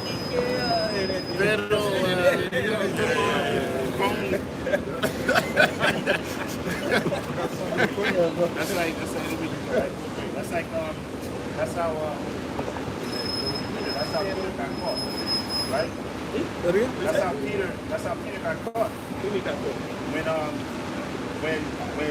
When they were looking for the disciples, the Lord got caught, and he was like, "Oh, aren't you one of them disciples?" He was like, "No." Remember when he denied the Lord, right? And he said, "Thy speech betrayed him." Why? Because he had a certain way of speaking. He was like, "No, that wasn't." He said, "Yo, that's one of the guys that was with the Lord." Right? And Peter was like, "No, what you?" Exactly. It's like a Haitian trying to tell you I'm not Haitian. It's gonna talk. What the hell? Yeah, what you talking about, man? You Haitian? I'm not Haitian, man. Exactly. Can you tell him I'm Haitian, man? Exactly. You crazy, man. Exactly. You crazy. You hear it? They say, all right, say Jesus Christ. And then you can tell right then and there. No. Say number one. Hey, you like just like you say, read number one. Come on. You speak the truth? Yeah, but that's a good point too. I got to back you up. Matthew chapter 26, verse 73. And after a while came unto him, they that stood by and said to Peter, surely thou also art one of them, without speech related. That's how Peter, that was Peter, right? I'm pretty sure that's how he got caught out, because when he was speaking, it was like, because he was from, where he was from. They have a certain way of speaking. Galilee. That's like if somebody from, you can tell if somebody's speaking, they from down south. Yeah. They're still speaking English, though. You can tell. They have a way of speaking, they have a different way of speaking. Exactly. Even the words. Yeah. Like New York, like what's up? Even you can tell now. New York, you can tell where you're from by the borough. It gets so specific. Right? Yeah, I'm thinking. Exactly. That sounds crazy, right? Or you got Jersey. Yeah. or Boston. Genesis chapter 11, verse 6. And the Lord said, behold, the people is one, they have all one language. This they begin to do, and now nothing will be restrained from them which they have imagined to do. Go to Why would not be restrained from them? Because you never did. Genesis 11 and 6. And the Lord said, behold, the people is one, and they have all one language. And this they begin to do, and now nothing will be restrained from them. Why would not be restrained from them? They all speak the same language and they can communicate. Go on the stage. Yeah. And, you know, communicate, they can do this, do that. You know? That's why the Lord was with them. That's why Exactly. if it was all about everybody, it would only know what you think. Exactly. It would have been this high level. Which they have imagined to do. Go to, let us go down, and there confound their language, that they may not understand one another's speech. That's perfect word. That's why most have the greatest of all. The greatest writer.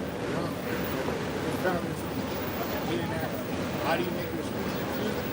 Not only from different accents, but that is a whole literally different language. Like a literal whole dialect language. But derived from a totally different result. Like, I was thinking about the fucking mob beat the gun language. Oh, we said it in high school. They said that time in college, come from a dude that knew that was a complaint bridge. He couldn't say son right. He couldn't say son. He said, what up, bro? Yeah, see, that's the point, though. That's the point, very important to show. That's him. Yeah, but Jake be making up words, man. Making words. But, yo, like, I think I was speaking to Mark the other day, and I said, yo, bro, the crazy thing about slang is you just make up a fucking word and everybody knows what you mean. Exactly. You know what I'm saying? You know like, what- if I say, I'm like, yo, I'm about to go to prison, man. You want to go home. You know what I'm saying? Like, you just know what Jake's talking about, man. Well, even amongst genres, injuries, you got the second ladies and what's up, Jack? What up, Jack? What up, Jack? Something cool, Jack. Then he changed in the 80s and 90s, you know, already now. I remember when I see how I'm starting to get old, I felt it earlier, like in the 20s. But was, you know when you start getting older because of the difference in slang. So I mean, when using Lil Wayne shit, talk about some slime. Yeah, No, slime. I kinda hate I would that. fucking slime, bro. It was slime, but you know, sperm. Don't say that's the guy. Sperm, like, that's a bad quarter. That's real quarter. Now, at least in our day, 90s, but we had some, it was relevant, making sense. But later, I'm going to say about it. But I'm just saying, even within the genre or generations, like Generation Z, X, Y, there's different Like, yo, you capping. yeah, yo. They're saying like, they're saying it's a friend. I even used it wrong in I used it wrong in the show. I said, because I thought no cat meant lie, but cat. Right. Lie. So I put this no cat and capitalism. Because back in the days, like in the 70s, they would say that. They said that in the 70s. I think in the 70s, you go back to a cap gun. It's not a real gun. It's fake. So I'm saying about a cap gun. That's fake. So a cap gun is not a real gun. It's fake. And that goes back decades. Dick just took it and called it a cap gun. That's all. Yeah. Verse 8, so the Lord scattered them abroad from thence upon the face of all the earth, and they left off to build the city. Therefore is the name of it called Babel, because the Lord did there confounded the language of all the earth, and from thence did the Lord scatter them abroad upon the face of all the earth. If you look at different languages like Greek, Sanskrit, Latin, they all sound similar. Like Greek and Roman words sound similar. Roman words sound similar. You know what I'm saying? If you look at like matter of fact, use the word Latin, race, in Latin and positive. kind of get out of there. Sounds simple. Okay? Spread them out, sperm, all languages at some point go back to a common ancestor, common syntax, common way of pronouncing it, common syntax. The word Babel. Yeah, Babel. Oh, exactly. That's why somebody saying somebody's speaking Babel. I got to go ahead and do some of the slave thing.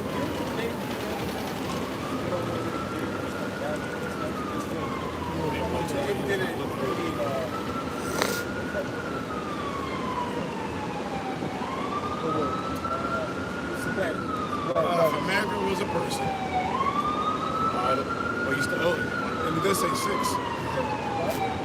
No, I said if America was a person, it'd be that. I thought he was going to keep walking. Staggering. Yeah. I thought he was going to get it.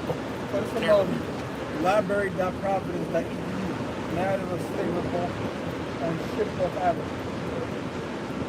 Now I'm going to go back to the point from a spaceship called Dolphin, right?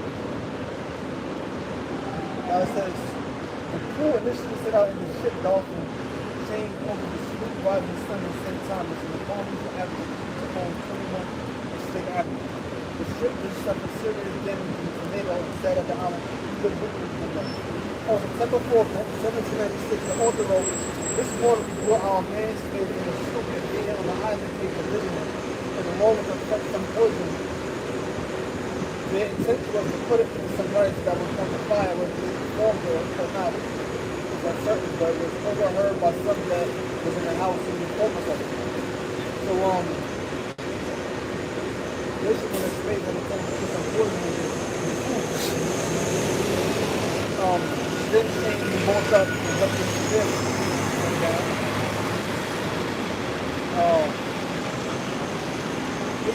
November 21st, 1785. We had this date for the ship Liberty lying at Sorolona, the lowest of Providence. She had made some trade at Gore, and on her passage down from this, the slave killed Captain Potter, who commanded the ship, and cut a man very bad. But the rest, with killing one slave, drove the rest overboard. It was about 6, remember, they took the ship again. It was a bunch of actual, again, the Bowen Novas were named after oysters and returned the next day to the road.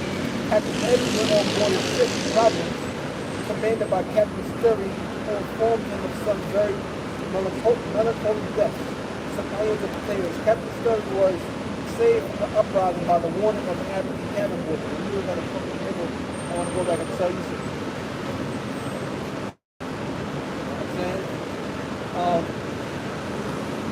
It says, we have heard of a brig from New York, from St. Croix. As she was St. Croix. Finally down the river. Okay. It says, as she was, huh? It says, St. Croix, as she was, as she bore, not far from Cape Mount, they came on board. That they were after one trading. They received the captain, whose name was Moore, and lashed them towards the sea, gun overboard, and that's with the whole crew. So you're looking at various accounts of Jake. He said the slave used on ships. You'll find it. So Jake always spoke up. They wasn't always looking to have the slave. He so pushed that narrative out there to make it appear as if Jake was happy to be a slave. Justified it. He's always going to do it. He so wants to create the narrative that society is liberal, is fair. What they do is they'll keep a so-called black person and show him or her being successful. He says, see, look, this is a representation of all black people. But in reality, it's not the same. Yes, it's So it's smart. There's books that call that letter. It's called the Anti-Slaves. Right. National National Television. Yeah. That whole group is just so they can say, see, he did it. Yeah. How many you niggas can't do it, right? You go into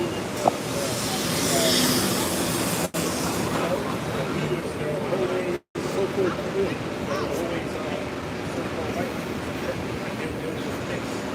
Yeah, yeah. They look black. Yeah. Just like really think this devil gonna let niggas run it? Yeah. Black Lives Matter. It's practicing. Yeah. Black people don't see that shit. So nothing you can't control. Don't step in when you want to. Yeah. I don't think so. That. I ain't gonna lie. I ain't gonna lie. They did Drake Will too. And they do that at Jacob. I love this child, so I like that. I stay Got a lot of stuff going to the bottom. You saw that truck. If you tell you, before you'll be able to help someone in your pocket. That's no? You got something? Never trust thine enemies. Deuteronomy 28, verse 68. Thou shalt, and the Lord shall bring thee into Egypt again with ships, by the way whereof I spake unto thee, thou shalt see it no more again. You know what? The land of Israel. Not to see a land no more again. No? And there, That shows you ain't so much them rats, because them rats is living in the land. and there ye shall be sold unto your enemies for bondmen and bondwomen. Meaning as slaves. Bond, meaning bondage. It wasn't like you saw stuff like a random white guy. He was going to grab some niggas up and bring over here.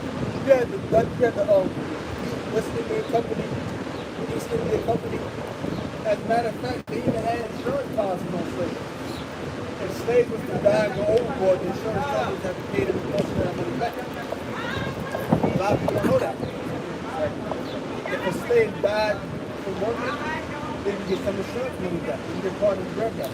Because remember, your property, you got insurance on your car. You got insurance on this, you got insurance on that. These damn devils always doing it. Which is what's the oxymoron? Makes no sense.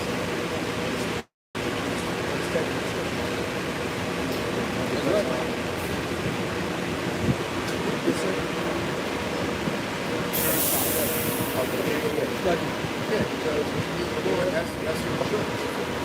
Like the most high, I like it. Right. So you have a problem.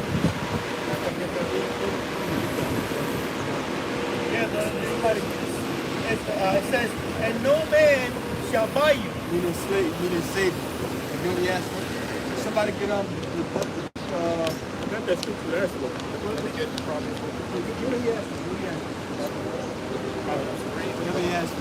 If somebody get that scripture on deck where it says Deuteronomy, I think it's 32 or 33, it says underneath are the everlasting arms.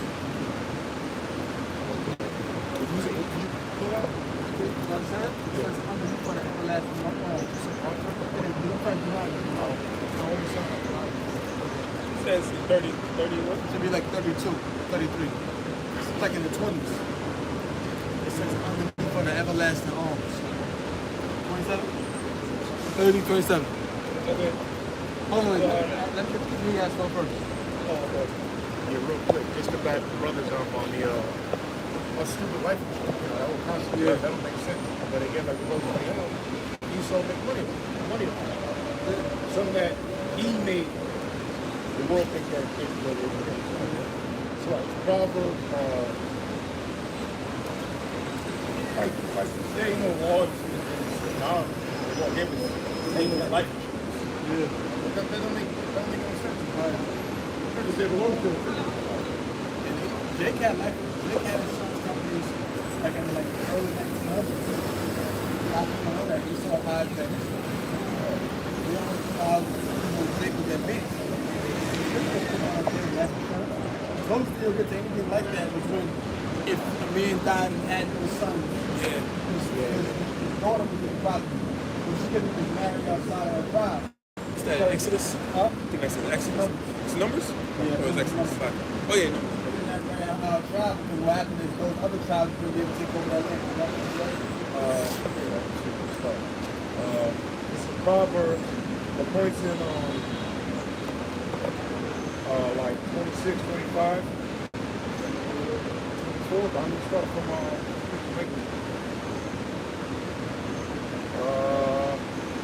16.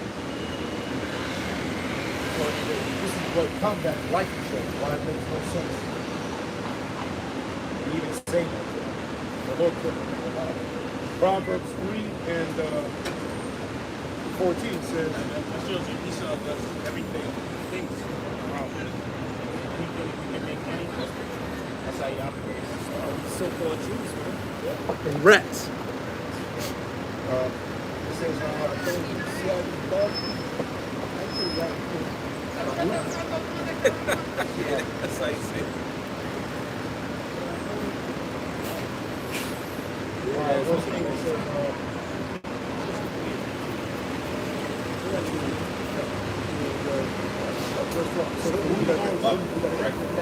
even as the Father is said that he is life, happy is the man that findeth wisdom, and the man that begins to understand. We don't know that. Obviously, we only wisdom has been the commandments that was only given to us. Fear the Lord and fear the commandments. For the wisdom being the commandments. It says, the merchandise of it is better than the merchandise of silver, and the gain thereof is fine gold. She is more precious than rubies, and all the things that canst desire are not to be compared on the earth. Length of days is near in her hand, in her left hand riches and honor. So that was the book here, saying that length of days is in her right hand, and in her left hand riches and honor. So that shows you that our life insurance is right? What's that? The first verse. Yeah, the one to get that.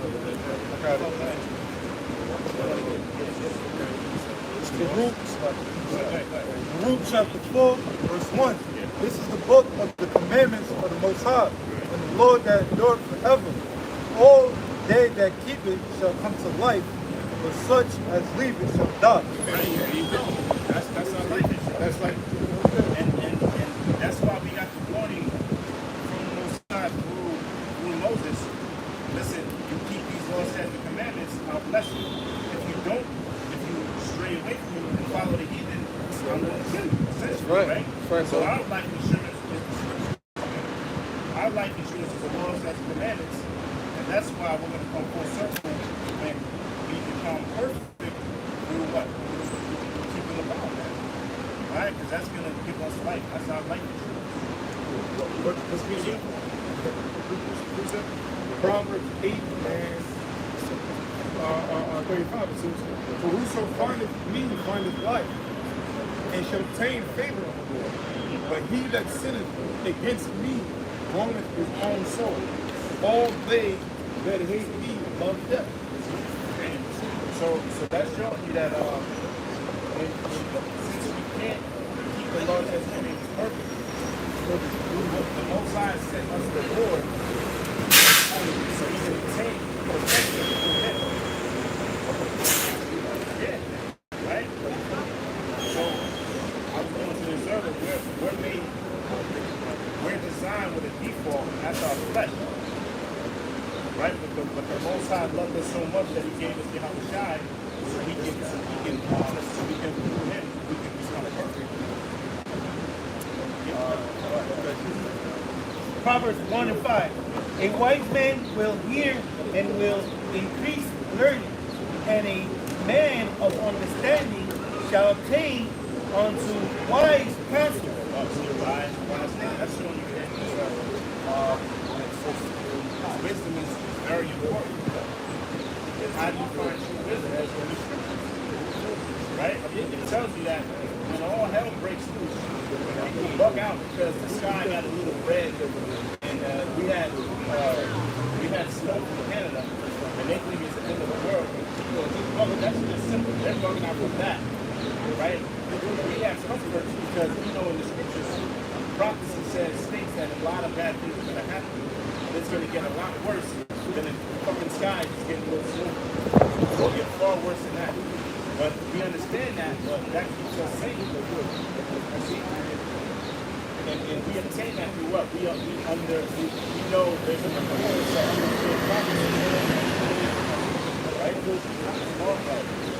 To understand a proverb and the interpretation, the words of the wise and their dark sayings, right? It says to understand what? To understand a proverb, right? And the interpretation, right? The words of a wise and their dark saying. Right. So to understand the wise and the dark saying, because to the regular people, what we say are dark to them, right? But to us, it's easy to understand because essentially the Most High opened up our spirit to understand. But to them, it's like calculus. For us, the simple initiative, right? The fear of the Lord is the beginning of knowledge. Right, and how do we obtain that knowledge and wisdom? Fear of the Lord. Right? Fear of the Lord. But the majority of people don't fear the Lord. That's why they don't have understanding. Right? But fools despise wisdom, right? And instruction. But fools despise wisdom and instruction. Despise wisdom and instruction. That's why it's still some people. The commonality all of them have is rebellion. Right, which you can't be rebellious and right? You can't be rebellious and be able to receive instruction. Two don't go hand in hand. Right? That's something right. This Proverbs chapter 4, verse 7. Wisdom is the principal thing. Therefore, get wisdom, and with all thy getting, get understanding. Right, so it's just getting wisdom, right? You have to get understanding of that wisdom that you obtain, right? You have to understand it. You can't just you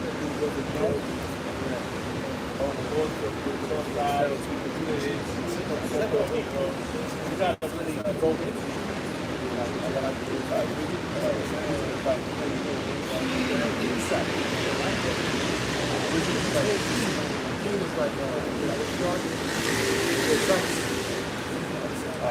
Insight is what knowledge.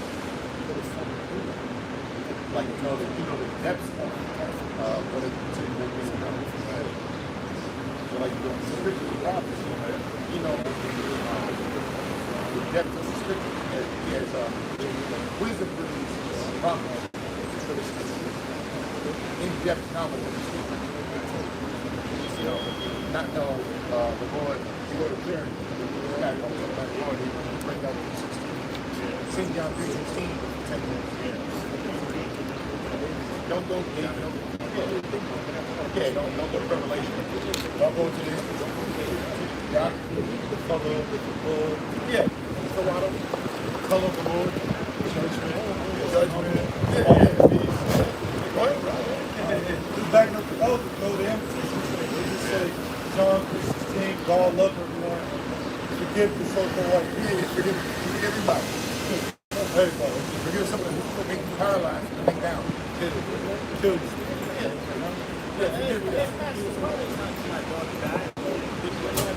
Say the John 3:16. Yeah. Like that's the answer. They don't teach you to fear the Lord in the church. So people in church, they have that. What you read, that's the beginning of the book, man. That's the first thing you got. You got to fear the Lord, man. See, that's the beginning of the book. I got one more. It's Isaiah chapter 33, verse 6. Wisdom and knowledge shall be the stability of thy times and strength and salvation. Right, it says, wisdom and knowledge shall be the stability of thy time and strength and salvation. We read the beginning of wisdom is fearing the Lord. How do you fear the Lord? You have to have an understanding of that. What? So in Revelation 11:8, he said, what? Where our Lord is crucified. crucified in many ways. One of them is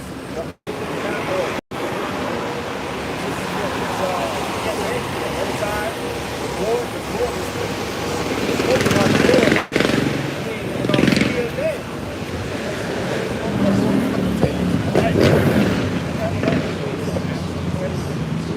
One more verse. Wisdom and knowledge shall be the stability of thy times and strength of salvation. Fear of the Lord is his strength. Fear of the Lord is his treasure. right? Fear of the Lord, man. Just seeing death. That's that. That's fucked up. Man, that's supposed to do that. You got people who like body cancer better. Yeah. You think that's gonna help them, prepare them for what they're gonna see? That's not. People watch the show all day. You see it in real life. Brother, I ain't gonna make Brother mention that. We saw. You see on video all the time. Guys, when you see someone in real life get their head smashed over a bus wheel, you're seeing that in real life. It's so different. They need to know what's going on. They know what they somebody can see the right, it's still not good. You gotta understand it. It's like, man, I was broken. That's the whole you understand. It's like, you know,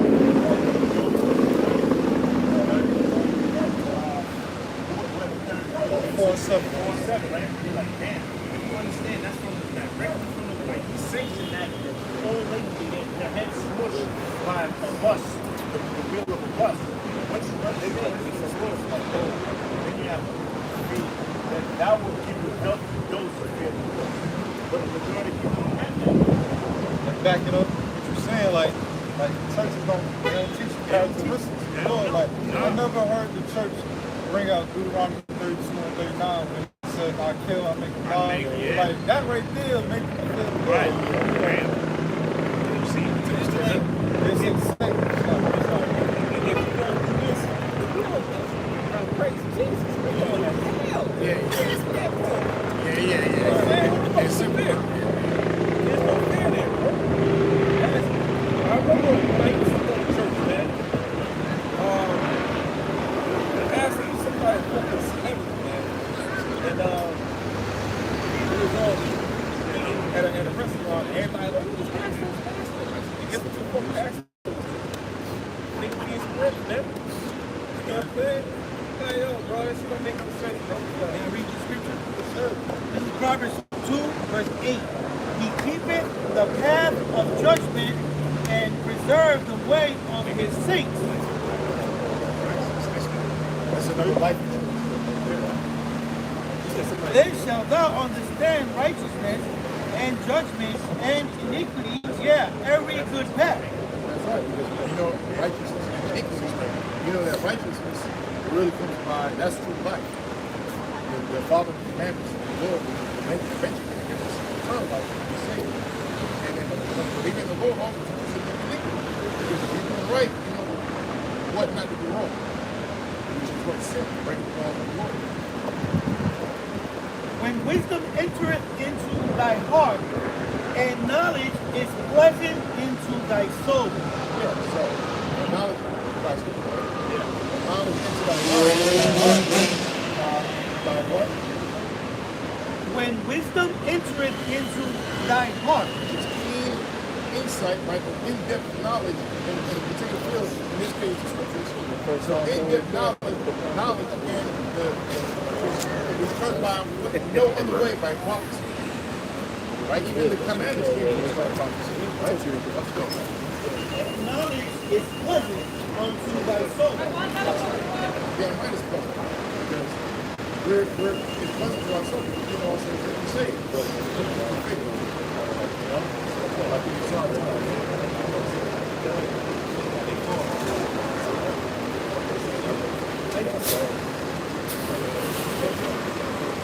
So with that, want to pray for the whole about the shot? Next time.